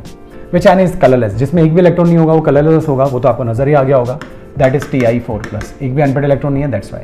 विच ion has the highest number of unpaired electrons, किसमें highest number of unpaired electrons होंगे। देखिए डी में 4 होंगे, डी में 2 तो 2 अनपेड इलेक्ट्रॉन, डी में 3 तो 3 अनपेड इलेक्ट्रॉन, यहाँ तो एक भी नहीं है, तो ज़्यादा से ज़्यादा अनपेड इलेक्ट्रॉन तो यहीं होंगे D4 में, तो यहाँ पे भी आंसर आएगा Mn3+। ध्यान रखें, कभी भी ना सोचें कि 4 आयन्स दिए और 4 क्वेश्चन पूछे हैं तो हर एक आयन में एक एक आयन आएगा, मतलब हर एक क्वेश्चन में एक एक आयन आपको देना है, ऐसा नहीं होता। 2 आयन्स जो होते हैं, जो दोनों सेम भी हो सकते हैं, 2 डिफरेंट क्वेश्चन का सेम आंसर भी हो सकता है, तो ध्यान रखिएगा इस बात को, इंपॉर्टेंट थी। Next, which would undergo SN1 reaction faster in the following। देखिए SN1 आपको अच्छे से पता है, कार्बोकैटायंस। टर्शियरी कार्बोकैटायन जितने ज्यादा स्टेबल होंगे SN1 से उतना फास्ट जाएंगे, मतलब स्टेबल कार्बोकैटायन जिसका होगा वो सबसे ज्यादा SN1 फास्टर शो करेगा। तो यहाँ पे अगर अपन बात करें तो आपको तो एक ही ट्रिक बता चुका हूं मैं, ये यहाँ से टूटता है तो ये प्राइमरी कार्बोकैटायन बनता है, और ये यहाँ से टूटता है तो ये टर्शियरी कार्बोकैटायन बनता है। टर्शियरी कार्बोकैटायन ही SN1 से फास्टर जाएगा। तो कह रहे हैं which would go SN1 reaction fast in the following pair, तो answer is this, right. Next, propanamine and N and dimethylamine contain the same number of carbon atoms. Propanamine बना लेते हैं CH3 CH2 CH2 NH2, that is propanamine. And N and dimethyl methanamine, N dimethyl methanamine, तो ये हो गया N and dimethyl मीथेनअमीन, ठीक है। Isomers ये हो गए दोनों, 3 कार्बन है, एक नाइट्रोजन है, सेम कार्बन है। फिर भी ये कहना चाह रहे हैं कि जो प्रोपेनामीन है उसका बॉइलिंग पॉइंट हायर होता है, ये तो बात पहले भी हो चुकी है। अब इसका हाई बॉइलिंग पॉइंट क्यों होगा, शायद आपको पता होगा, ऐसा मतलब क्वेश्चन पहले भी आ चुका है। ये टर्शरी है और ये प्राइमरी है। अब क्योंकि प्राइमरी जो है उसके पास 2H है, 2H है तो 2H के वाया अपने ही जैसे मॉलिक्यूल्स के थ्रू ये इंटरमॉलिक्यूलर हाइड्रोजन बॉन्डिंग से एसोसिएट हो सकते हैं, जबकि टर्शरी अमीन्स जो होते हैं उनके पास वो वाला H नहीं है जो हाइड्रोजन बॉन्डिंग के लिए रिस्पॉन्सिबल हो, तो इनका बॉइलिंग पॉइंट ज्यादा होगा, नो डाउट इनके मुकाबले। Why, lack of hydrogen bonding, intermolecular hydrogen bonding. और इनका ज्यादा क्यों होगा, इनका ज्यादा होगा presence of intermolecular hydrogen bonding. आप यहाँ पे presence of intermolecular hydrogen bonding बोल दो, या यहाँ पे absence of intermolecular hydrogen bonding बोल दीजिए, that is the only answer. Now next देखते हैं, कंप्लीट द फॉलोइंग रिएक्शन। देखिए OH है, फिनॉल की रिएक्शन है, एक्वस NaOH है, NaOH से रिएक्शन होगी तो ONA बन जाएगा, और CO2, बस CO2 से तो आपको ध्यान आ जाना चाहिए, COOH ग्रुप आ जाएगा, और ये कोलवेज रिएक्शन है, सीधा आपको तो बस यहाँ प्रोडक्ट लिखना है, और कोलवेज रिएक्शन में CO2 से ही समझ में आ जाना चाहिए, COH ग्रुप डेवलप हो जाएगा कौन सी पोजीशन पर, ऑर्थो पोजीशन पर, तो ऑर्थो पोजीशन पे COH ग्रुप आ जाएगा इसके, that is Kolbe's reaction, that is the answer. और दूसरा ये है, इसे 3 नहीं 2 ही सोचें, डबल बॉन्ड लग रहा है तो 2 ही होगा, B2SX H2O2 और OH माइनस। काफ़ी इंपॉर्टेंट स्टेप है कन्वर्जन के लिए भी। ये हाइड्रोबोरेशन रिडक्शन रिएक्शन है, हाइड्रोबोरेशन ऑक्सीडेशन रिएक्शन है, ठीक है ना। मेन चीज़ आप ध्यान रखें हाइड्रोबोरेशन, क्योंकि साइमल्टेनियसली किसी का ऑक्सीडेशन और किसी का रिडक्शन तो होता ही है। तो यहाँ ध्यान रखें हाइड्रोबोरेशन रिएक्शन है, और हाइड्रोबोरेशन रिएक्शन का ट्रिक ये थी कि आप सिर्फ इसके आंसर कैसे आइडिया लगाएंगे, सिर्फ वाटर जोड़ दीजिए एंटी मार्कोनिकॉफ रूल से, वही इसका प्रोडक्ट होता है।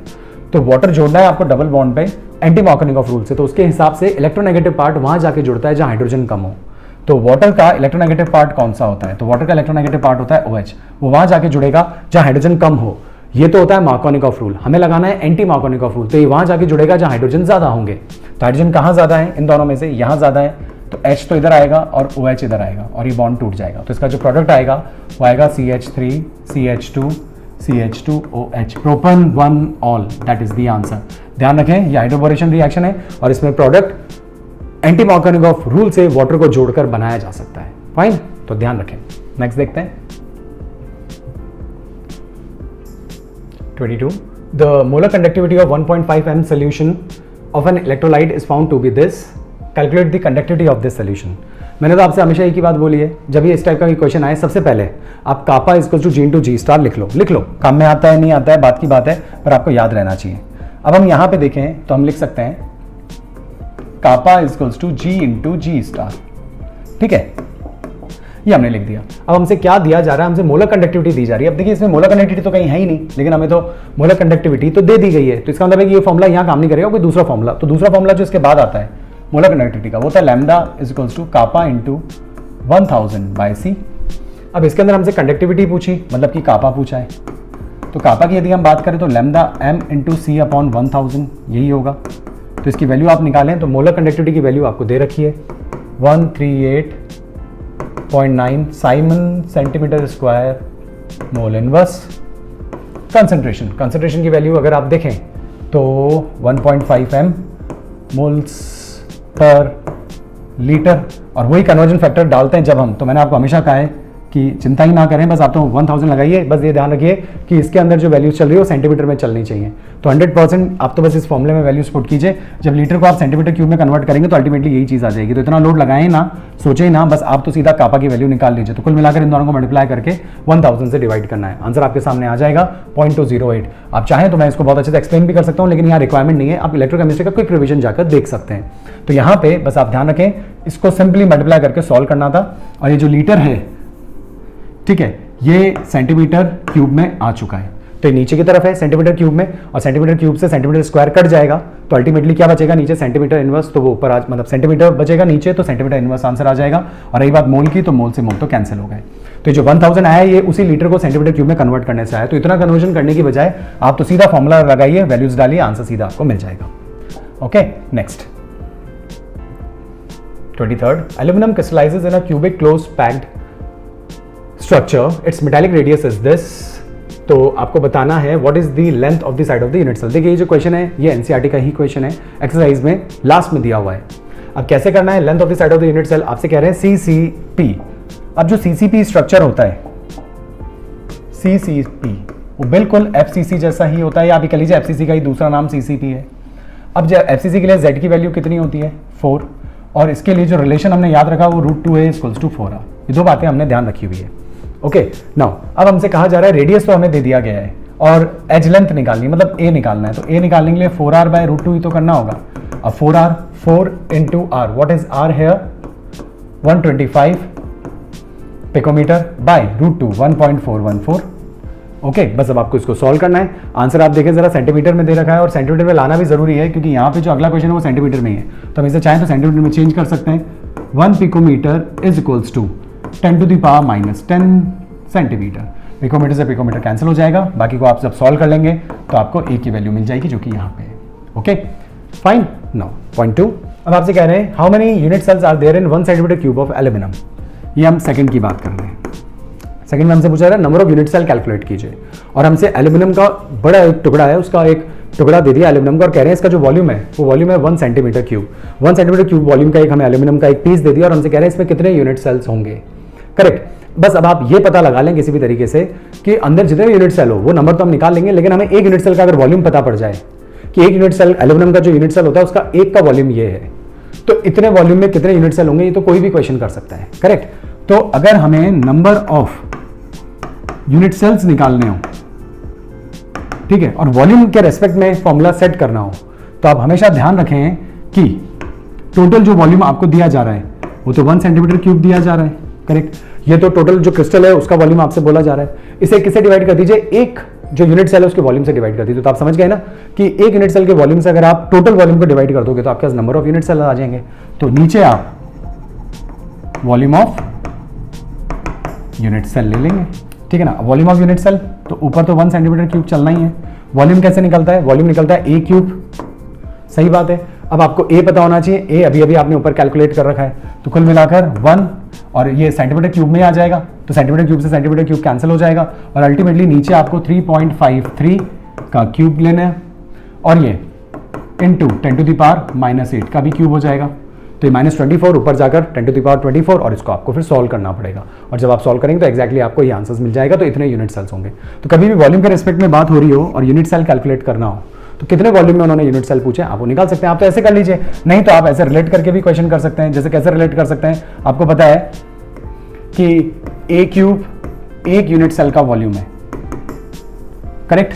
ए cube is the volume of 1 unit cell, यानी ए क्यूब में एक यूनिट सेल होता है, तो फिर 1 सेंटीमीटर क्यूब में कितने यूनिट सेल होंगे। तो number of unit cell x, तो एक्स की वैल्यू जब आप निकालोगे तो 1/a क्यूब ही तो आ रहा है। तो ये फॉर्मूला ही तो मैंने यहाँ डायरेक्ट यूज किया है, करेक्ट। तो इस तरीके से आप इन क्वेश्चंस को कर सकते हैं, न्यूमेरिकल सॉल्व करेंगे आंसर आ जाएगा। Next 24th, for which type of reaction order and molecularity have same value. ये कह रहे हैं किस रिएक्शन के लिए ऑर्डर एंड मॉलिक्युलरिटी सेम होती है। भाई जो रिएक्शन एलिमेंट्री रिएक्शंस होती है जो सिंगल स्टेप में पूरी हो जाती है उनके लिए मॉलिक्युलरिटी और ऑर्डर ऑफ रिएक्शन बिल्कुल सेम होता है। मतलब आप सीधा सा इसका जवाब देंगे एलिमेंट्री रिएक्शंस। कॉम्प्लेक्स रिएक्शंस के लिए बातें बदलती है, लेकिन वो रिएक्शंस जो एक ही स्टेप में पूरी हो जाती है, वो रिएक्शन जिनका कोई मैकेनिज्म नहीं होता, उनके लिए OOR ऑर्डर ऑफ रिएक्शन और मॉलिक्युलरिटी सेम रहती है। फाइन, तो ये तो हो गया पहले का आंसर एलिमेंट्री रिएक्शन। मैं लिख भी देता हूं फर्स्ट का आंसर, तो आप लिख सकते हैं एलिमेंट्री रिएक्शन। अब दूसरी जो क्वेश्चन है, a reaction is 50% completed in 2 hours and 75% completed in 4 hours. वैसे तो आपकी इतनी प्रैक्टिस हो गई होगी अब तक कि देख के समझ में आ गया कि फर्स्ट ऑर्डर रिएक्शन है, फिर भी जस्टिफाई करना है कि इसका फर्स्ट ऑर्डर आया कैसे। तो उसका एक ही तरीका है, वो मैं आपको बोल चुका हूं। आप के निकालिए पहले केस के लिए और दूसरे केस के लिए भी। अगर फर्स्ट ऑर्डर के फॉर्मूले में दोनों की के की वैल्यू सेम आती है तो ये फर्स्ट ऑर्डर है, और अगर फर्स्ट ऑर्डर के फॉर्मूले में दोनों जब हम सॉल्व करते हैं और के की वैल्यू अलग लगा रही है तो इसका मतलब ये फर्स्ट नहीं है। अब क्योंकि आपके सिलेबस में फर्स्ट नहीं है तो फिर तो ऑब्वियसली आंसर जीरो ऑर्डर ही हो जाएगा, फिर आप जीरो ऑर्डर को करके बता सकते हैं। लेकिन पहले से ही आपको जजमेंट हो गई है कि फर्स्ट ऑर्डर है तो आप पहले फर्स्ट ऑर्डर को ही अप्लाई करेंगे। कैसे, देखिए, a reaction is 50% completed in 2 hours. हम तो के निकालते हैं इसके लिए। अब के जब हम निकालेंगे तो फॉर्मूला क्या होता है, 2.303/T log 50% कंप्लीटेड। 100 था, 50 चला गया तो 50 बचा, ठीक है। दूसरे को भी इसके साथ करते हैं 75% कंप्लीटेड, इसके लिए के निकालते हैं 2.303 कितने आवर्स में, 4 आवर्स में, log 75% कंप्लीट हो गई, 75 चली गई, बची कितनी, जो बचता है उसको नीचे रखते हैं हम, तो ये हो गया। इसको अगर मैं सॉल्व करूं तो 2.303/T log 2, ठीक है। टाइम यहाँ पे कितना था, यहाँ टाइम था 2 आवर्स, तो एक काम करते हैं 2 आवर्स रख देते हैं, 303/2 चलो यहाँ पे देखते हैं k इक्वल्स टू 2.303/4 log 4 आ जाएगा। अब आप यहाँ देखो 2.3034, इसको क्या मैं लिख सकता हूँ log 2 की पावर 2 4, तो पावर कहाँ जाएगी, आगे आ जाएगी, तो k विल बी 2.303/4, 2 आगे आ जाएगा 2 log 2। अब अगर आप ढंग से देखें तो इससे ये 2 कैंसिल हो गया, तो अल्टीमेटली यहाँ क्या बच रहा है 2.303/2 log 2।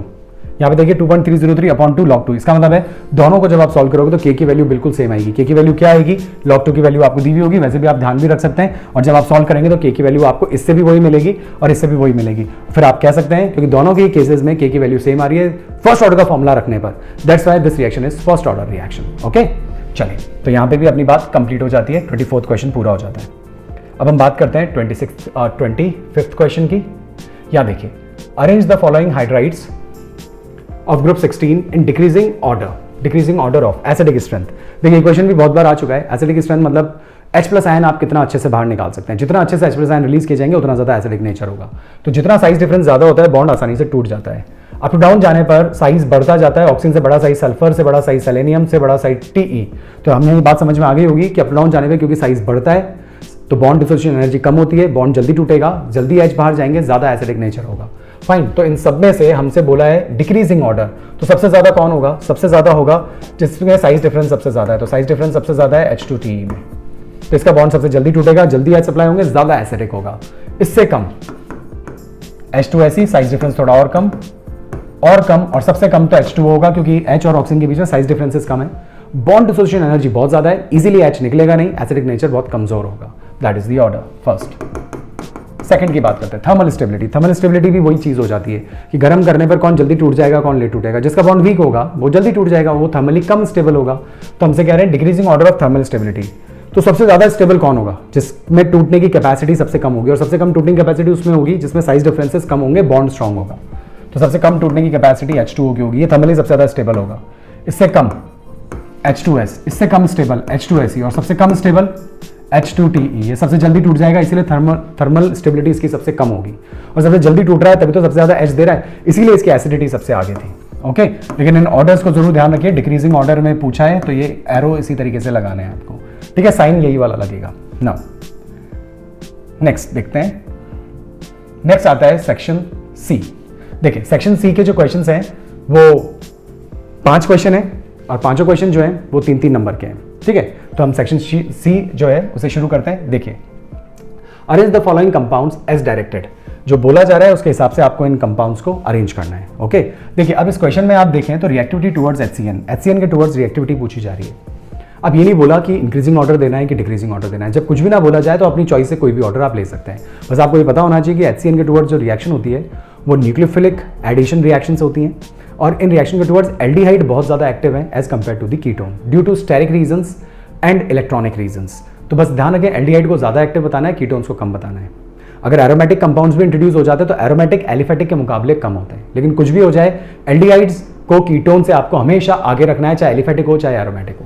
ऑप्शंस देखें जरा, एसिटल्डिहाइड, एसिटल्डिहाइड को यदि मैं यहाँ लिख दूँ तो देखिए acetaldehyde is CH3COOH, this is acetaldehyde. Acetone ये कीटोन है, राइट, तो हम यहाँ पे लिख देते हैं CH3COCH3। Di tertiary butyl ketone, di tertiary butyl, this is tertiary butyl, और डाई कह रहे हैं तो 2 ग्रुप बिल्कुल एक जैसे आ जाएंगे, तो ये तो बहुत ही खतरनाक और बहुत बड़ा कीटोन हो गया है, ठीक है ना, die tertiary butyl ketone.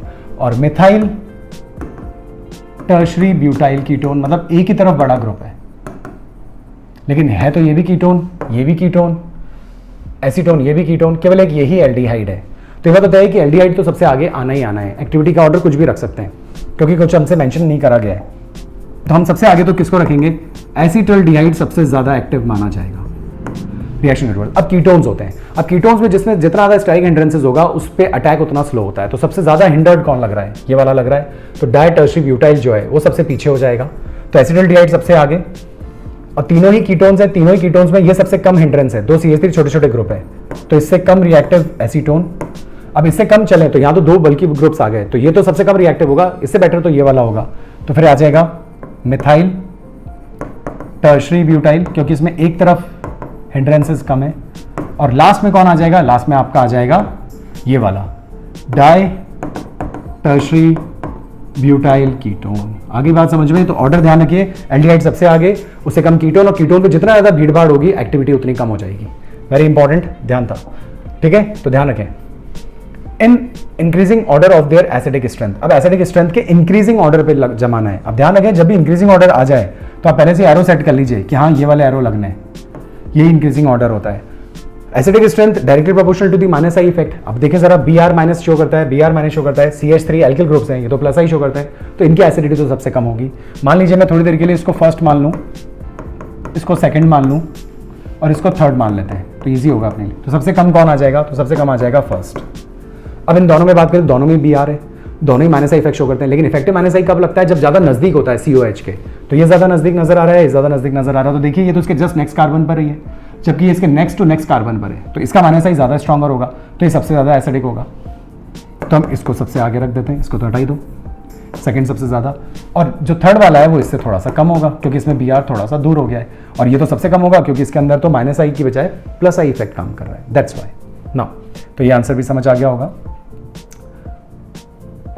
Next, increasing order of boiling points. Increasing order, वापस एरो लगा दीजिए, ये इंक्रीजिंग ऑर्डर है। Carboxylic acid, ketones and alcohol. अच्छे से पता होगा आपको कि जो कीटोन्स होते हैं उनमें डाइपोल डाइपोल इंटरेक्शन वर्क करता है, और जब डाइपोल डाइपोल इंटरेक्शन काम करता है और इसके अंदर हाइड्रोजन बॉन्डिंग काम करती है और अल्कोहल में हाइड्रोजन बॉन्डिंग काम करती है, तो ये बात तो तय है कि जिनमें डाइपोल डाइपोल इंटरेक्शन काम करता है उनका बॉइलिंग पॉइंट तो सबसे कम होगा। तो कीटोन जो है, ये जो चीज़ है, जिसे हम सेकंड कह देते हैं, इसे फर्स्ट कह देते हैं और इसे थर्ड कह देते हैं, फर्स्ट सेकंड थर्ड। तो यहाँ पे अगर मैं कहूँ ऑप्शन में, तो सबसे पीछे तो आएगा सेकंड। अब इसमें भी हाइड्रोजन बॉन्डिंग है और इसमें भी हाइड्रोजन बॉन्डिंग है, अल्कोहल में भी हाइड्रोजन बॉन्ड्स है, कार्बोक्सिलिक एसिड में भी हाइड्रोजन बॉन्ड्स है। अल्कोहल में हाइड्रोजन बॉन्डिंग ऑक्सीजन और H की वजह से है, कार्बोक्सिलिक एसिड में भी हाइड्रोजन बॉन्डिंग ऑक्सीजन और H की वजह से। लेकिन डिफरेंस क्या आएगा? डिफरेंस ये आएगा कि जब अल्कोहल की 2 यूनिट्स आपस में मिलती है तो एक ही हाइड्रोजन बॉन्ड्स बनता है, एक्सट्रीम केसेस की बात कर रहे हैं। और यदि कार्बोक्सिलिक एसिड की जब 2 यूनिट्स मिलती है तो 2 हाइड्रोजन बॉन्ड्स बनते हैं और एक डाइमर बन जाता है। तो मैग्नीट्यूड ऑफ हाइड्रोजन बॉन्डिंग या extensive association through hydrogen bonding जो होता है वो कार्बोक्सिलिक एसिड मॉलिक्यूल्स में सबसे ज्यादा होता है। और आप ध्यान रखिए, ऑर्गेनिक केमिस्ट्री में कार्बोक्सिलिक एसिड मॉलिक्यूल्स की हाइड्रोजन बॉन्डिंग सबसे ज्यादा स्ट्रॉन्गर मानी गई है, स्ट्रेंथ के हिसाब से भी और मैग्नीट्यूड के हिसाब से भी। इसलिए अल्कोहल में भी स्ट्रेंथ तो बहुत अच्छी है, स्ट्रेंथ तो यहाँ पे भी अच्छी है, लेकिन यहाँ पे मैग्नीट्यूड भी ज्यादा है, नंबर ज्यादा है, हाइड्रोजन बॉन्डिंग के नंबर ज्यादा आते हैं, इसलिए इनका बॉइलिंग पॉइंट आगे होता है। तो थर्ड का सबसे ज्यादा होगा, हमसे इंक्रीजिंग ऑर्डर ही बोला है, तो कार्बोक्सिलिक एसिड सबसे ज्यादा, उससे कम अल्कोहल और सबसे कम कीटोन जिनमें डाइपोल डाइपोल इंटरेक्शन होता है। तो सबसे कम, उससे ज्यादा और सबसे ज्यादा, that is the option. Okay, next, calculate the mass of ascorbic acid निकालना है।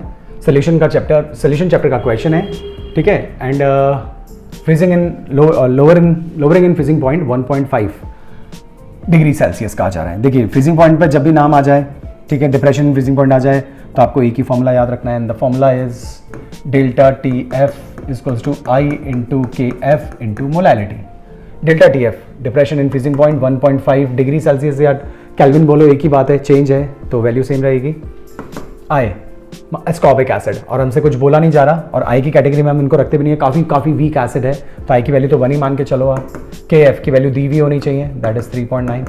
मोलैलिटी गिवन मास, वो तो हमसे पूछा है, divided by molar mass 176, mass of the solvent 75 gram, KG में लाना होता है, मोलैलिटी केजी में होती है, moles per KG.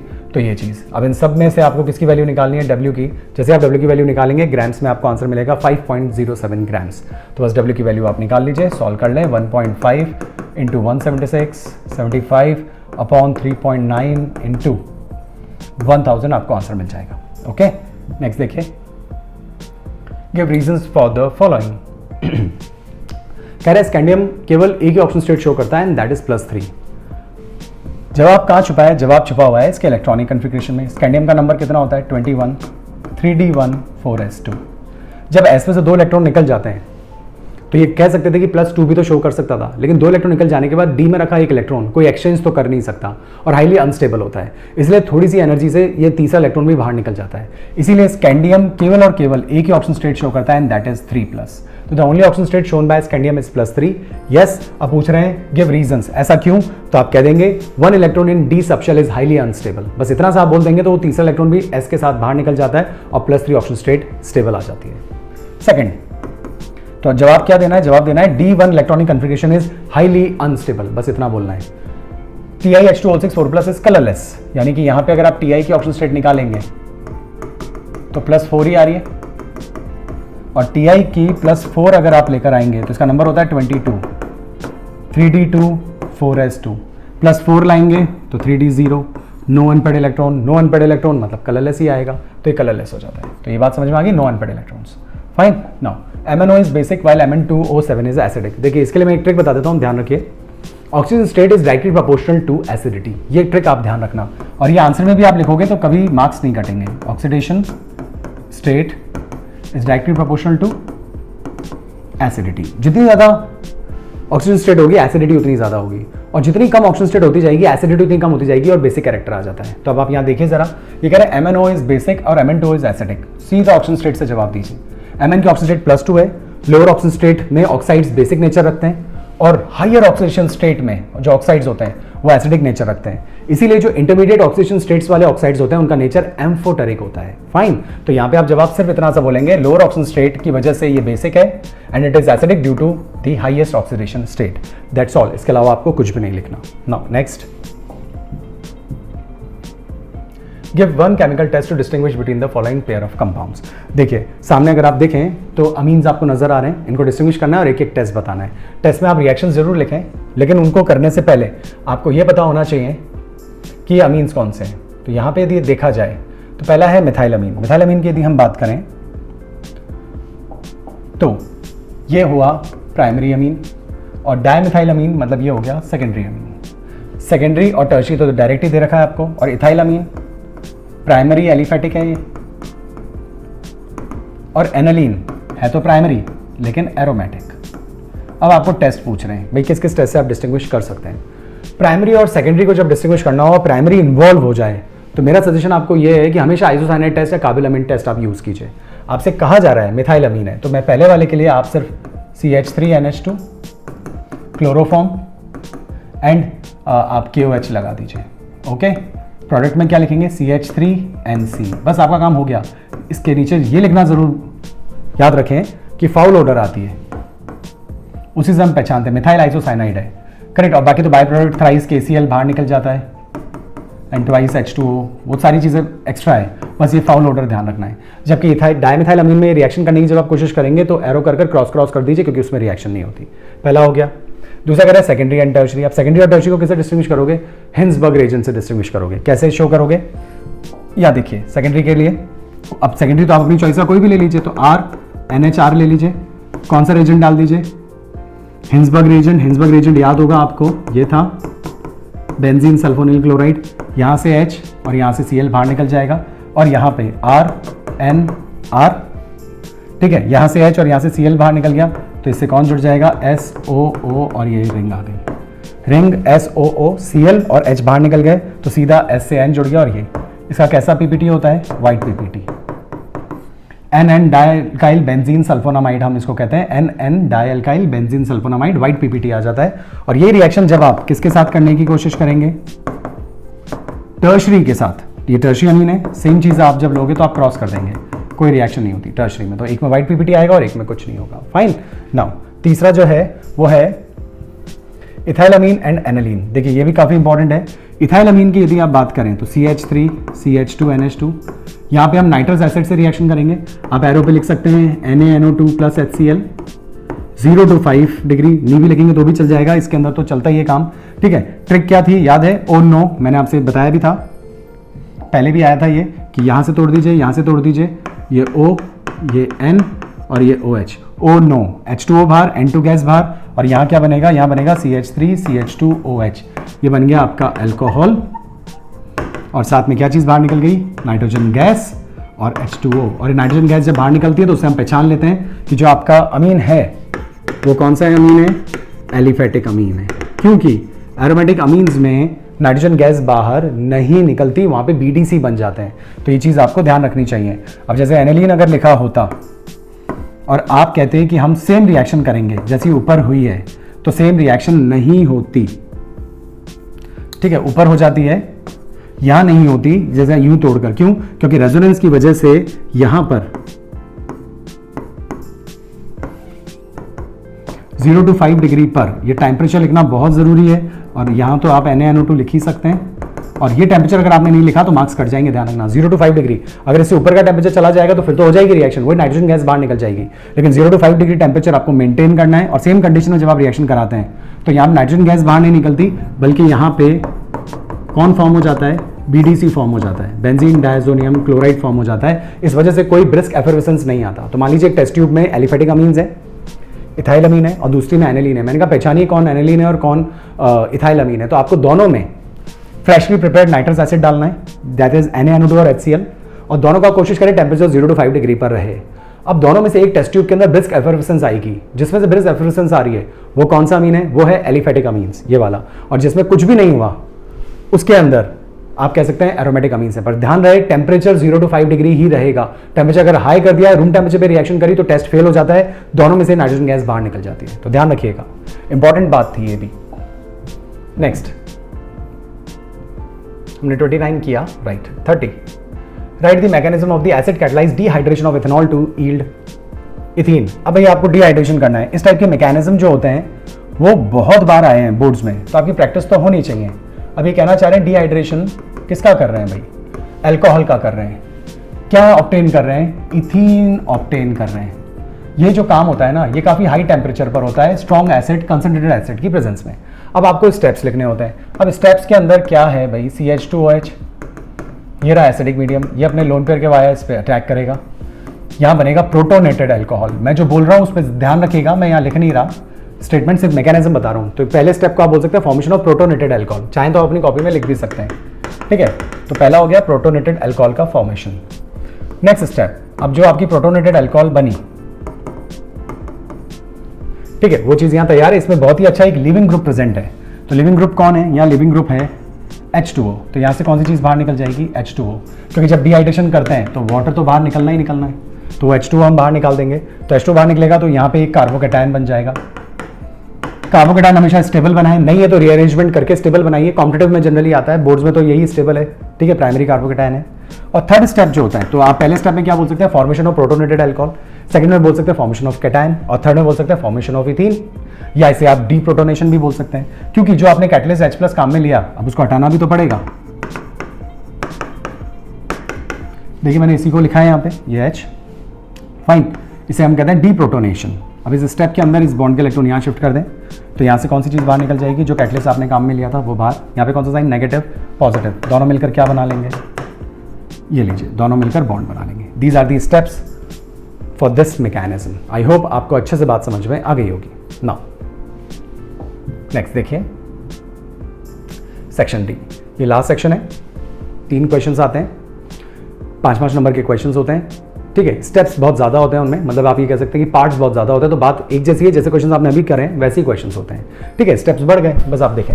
Define the following elementary step in a reaction. भाई elementary step in a reaction को आप डेफिनेशन दीजिए, या एलिमेंट्री रिएक्शन बता दीजिए आप। तो elementary step in a reaction क्या लीजिए, या एलिमेंट्री रिएक्शन के बारे में बता दीजिए। तो reaction that completes in single step, या रिएक्शन जिसका कोई मैकेनिज्म नहीं होता, उसको हम एलिमेंट्री स्टेप या एलिमेंट्री रिएक्शन कह देते हैं। तो elementary step in a reaction कह लीजिए, एलिमेंट्री रिएक्शन कह लीजिए, एक ही बात है।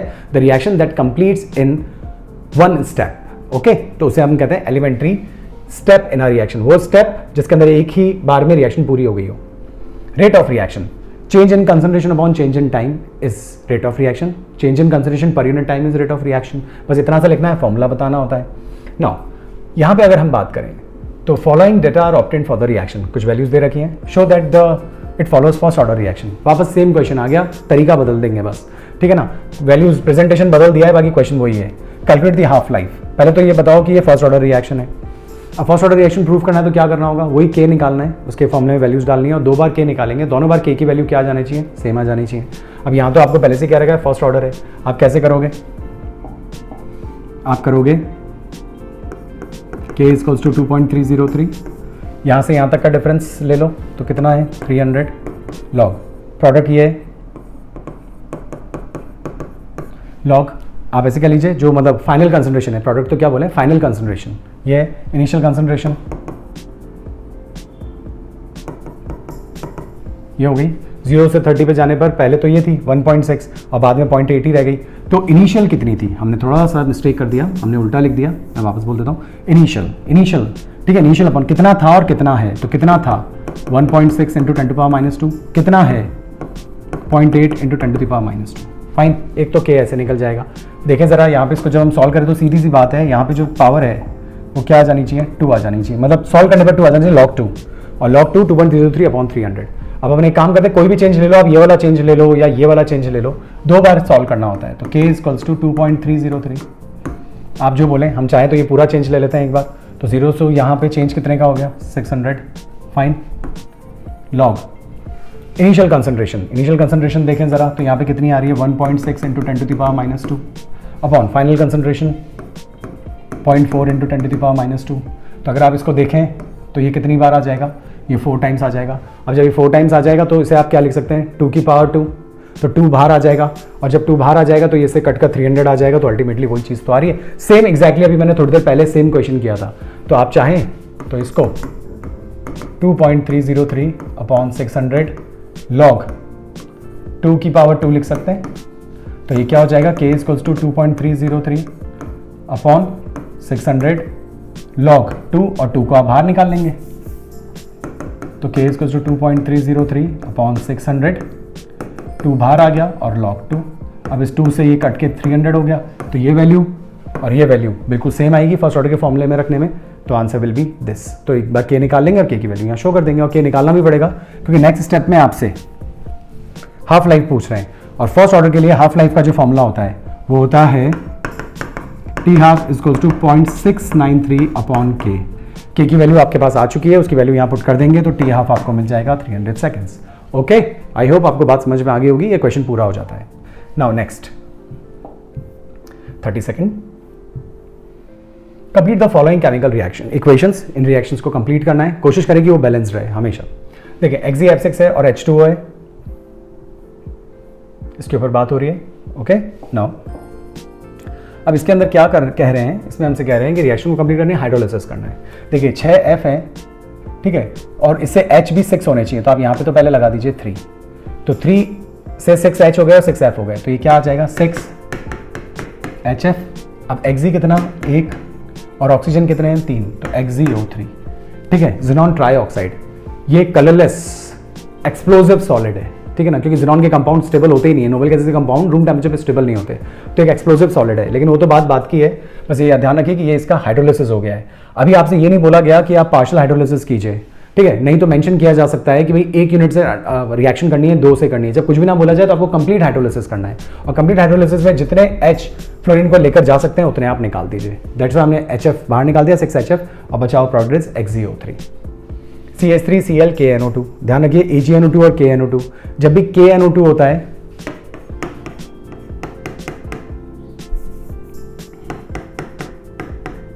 ऐसे, क्योंकि कंपाउंड आयनिक है तो ये बॉन्ड टूट जाता है या माइनस आ जाता है, और ऑक्सीजन के ऊपर नेगेटिव चार्ज डेंसिटी ज़्यादा है तो यही बेटर डोनर बनेगा। लिंक O से ही बनता है जब KNO2 होता है, तो प्रोडक्ट आएगा CH3 CH2O NO, ठीक है, ethyl nitrite.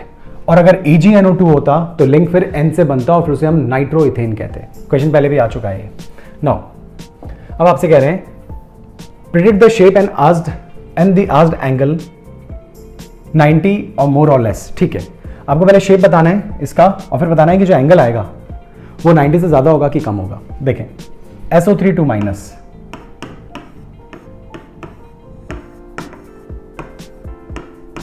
That is SO3 minus. अब ये सारी चीजें आपको अच्छे से बनानी आनी चाहिए, ये तो क्लास 11th में केमिकल बॉन्डिंग में भी आप सीख चुके होते हैं, ठीक है। तो this is the structure of SO3 minus. Valence shell में कितने इलेक्ट्रॉन्स होते हैं 6 इलेक्ट्रॉन्स होते हैं। 2 माइनस है मतलब 2 ऑक्सीजन माइनस वाले आएंगे, तो 2 ऑक्सीजन तो सिंगल बॉन्ड से जुड़ेंगे, क्योंकि सिंगल बॉन्ड से जुड़े हुए ऑक्सीजन पे ही माइनस साइन आ सकता है। एक ऑक्सीजन डबल बॉन्ड से जोड़ दीजिए, तो कितने इलेक्ट्रॉन्स काम में आ गए 1 2 3 4 5 6 इलेक्ट्रॉन्स काम में आ गए, ठीक है। वैसे तो 4 ही काम में आए थे जबकि होते 6, इसलिए मैंने एक पेयर लगा दिया। अब आप बताओ जरा यहाँ कितने सिग्मा बॉन्ड है, तो यहाँ पे 1 सिग्मा है, यहाँ पे 1 सिग्मा है, यहाँ पे 1 सिग्मा है और एक लोन पेयर है, यानी 3 सिग्मा और 1 लोन पेयर है। टोटल कितना होता है 4। टोटल 4 से हाइब्रिडाइजेशन क्या होती है sp3 की जो ज्योमेट्री होती है वो टेट्राहेड्रल होती है।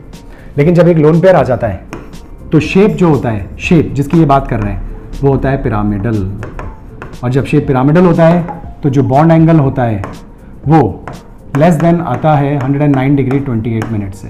अब 109 डिग्री 28 मिनट से कम होता है। अब कम ऐसा नहीं होता कि 10 डिग्री 20 डिग्री 25 डिग्री कम हो जाए, 1-2 डिग्री का फर्क पड़ता है। तो ये तो पूछा 90 से जो अभी एंगल आएगा वो ज़्यादा होगा कि कम होगा, तो ऑब्वियसली आंसर जो होगा वो ग्रेटर होगा। तो इसका जो शेप है वो तो हो गया पिरामिडल, और एंगल जो होगा वो तो 90 से ग्रेटर ही होगा 100%, क्योंकि यहाँ पे जो आ रहा है एंगल वो 109 डिग्री से 2-3 डिग्री नीचे आ सकता है, 90 से नीचे नहीं हो सकता, तो 90 से तो बड़ा ही होगा। अब ClF3 की बात कर रहे हैं, ये हो गया क्लियर, मैं हटा रहा हूँ। ClF3 क्लोरीन, पहले तो 3 फ्लोरीन जोड़ दूंगा, जो मैं बात बोल रहा हूँ उस पर ध्यान देना अच्छे से। क्लोरीन की वैलेंस शेल में 7 इलेक्ट्रॉन होते हैं, जुड़ने का काम 3 कर रहे हैं, बचे कितने 4, क्योंकि 5 6 7 तो यहाँ हो गए, 4 में एक ये और एक ये, करेक्ट, यानी कि ये 2 लोन पेयर। अब सिग्मा बॉन्ड कितने, 1 2 3, 3 तो सिग्मा, लोन पेयर कितने 2, टोटल 5, 5 से क्या आती है sp3d। sp3d की जो ज्योमेट्री होती है वो होती है ट्रायंगुलर बाइपिरामिडल, लेकिन यहाँ पे 2 तो लोन पेयर है, और ट्रिक ध्यान रखें हमेशा लोन पेयर हमेशा इक्वेटोरियल पोजीशन पे लगाते हैं हमेशा। तो ये लोन पेयर आ गया, ये लोन पेयर आ गया। अब यहाँ पे कौन रहेगा f, यहाँ पे भी कौन रहेगा f, और यहाँ पे भी रहेगा f। तो आप इस शेप को अगर ढंग से देखें तो इस शेप का नाम बनता है टी शेप। ठीक है, अब एंगल की बात करते हैं, देखिएगा अच्छे से, ऊपर और नीचे, ठीक है ना, जो टी शेप होता है ये, जैसे ये और एक ये है, तो यहाँ जो आप एंगल देखेंगे 90 डिग्री से के आसपास ही तो आ रहा है, ये देखिए बिल्कुल यूँ अगर टी मैं बना रहा हूँ तो ये जो एंगल होगा यहाँ हाथ में और इस हाथ के बीच में 90 डिग्री होगा।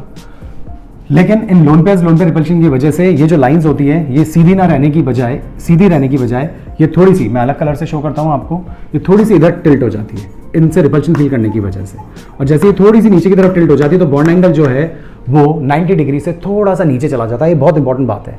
तो हम यहाँ पे इसके लिए बोलेंगे लेस देन 90 डिग्री, ये काफ़ी इंपॉर्टेंट चीज़ हो गई, ठीक है ना। तो ध्यान रखें, बहुत से लोग इसको 90 बोल देते हैं कि भाई ये यूँ है और ये लाइन यूँ जा रही है तो 90 आएगा, लेकिन 90 नहीं होता है, रिपल्शन की वजह से थोड़ा सा उधर की तरफ टिल्ट हो जाता है और एंगल 90 से थोड़ा सा कम होता है। तो ध्यान रखें XeF2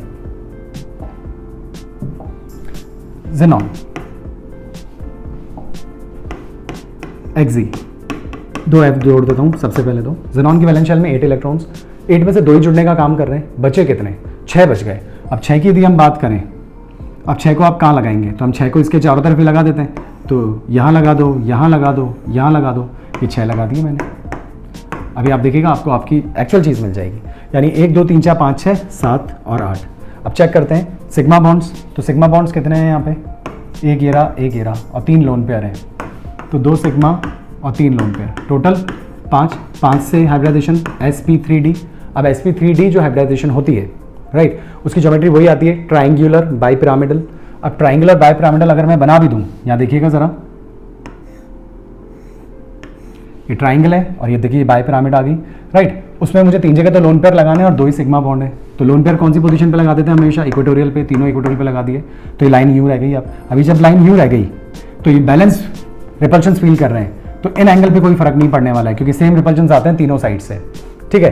तो यहाँ पे जो एंगल आएगा वो सीधा 180 आएगा। अब 180 को अगर आप दिमाग लगा भी ले, थोड़ा बहुत कम भी कर ले, होगा नहीं लेकिन कम भी कर ले, तो 90 से नीचे तो कभी नहीं आ सकता। तो यहाँ पे आप क्या बोलेंगे, यहाँ पे एक तो शेप बोलेंगे लीनियर, वेरी इंपॉर्टेंट, और दूसरा बॉन्ड एंगल जो होगा वो ग्रेटर देन 90। आई होप बात समझ में आ गई होगी। चलिए नेक्स्ट देखेंगे।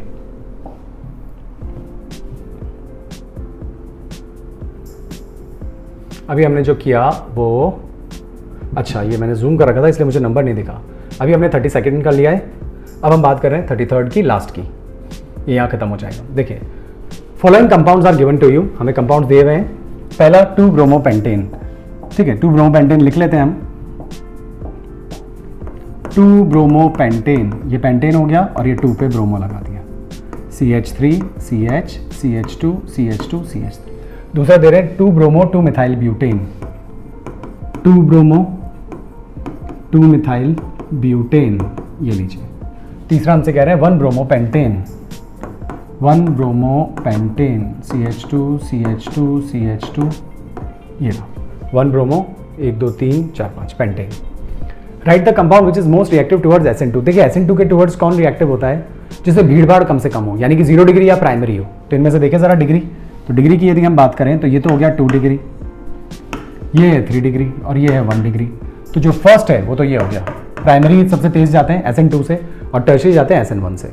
Now right the compound which is optically active. Chiral centre ढूंढो, सारे 3 H एक जैसे नहीं हो सकता, ये ग्रुप अलग, ये ग्रुप अलग, ये ग्रुप अलग, और ये जो H है ये अलग है, तो बिल्कुल सही है, ये इसमें कायरल सेंटर है, ये सेकंड का हो गया answer.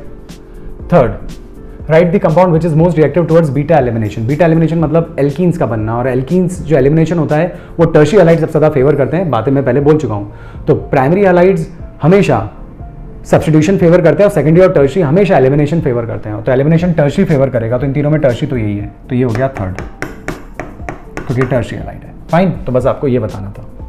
Last, how will you convert ethanol to but 1 yne, ethanol को ब्यूट 1 आइन में आप कैसे कन्वर्ट करेंगे। देखें एनसीईआरटी का ही क्वेश्चन है, यहाँ पे इथेनॉल दिया हुआ है हमें, तो CH3 CH2 OH लिख लेते हैं, और इसे हमें कन्वर्ट किस में करना है, हमें कन्वर्ट करना है ब्यूट 1 आइन में कन्वर्ट करना है, ठीक है ना। इसे कैसे चलते हैं आगे देखिए।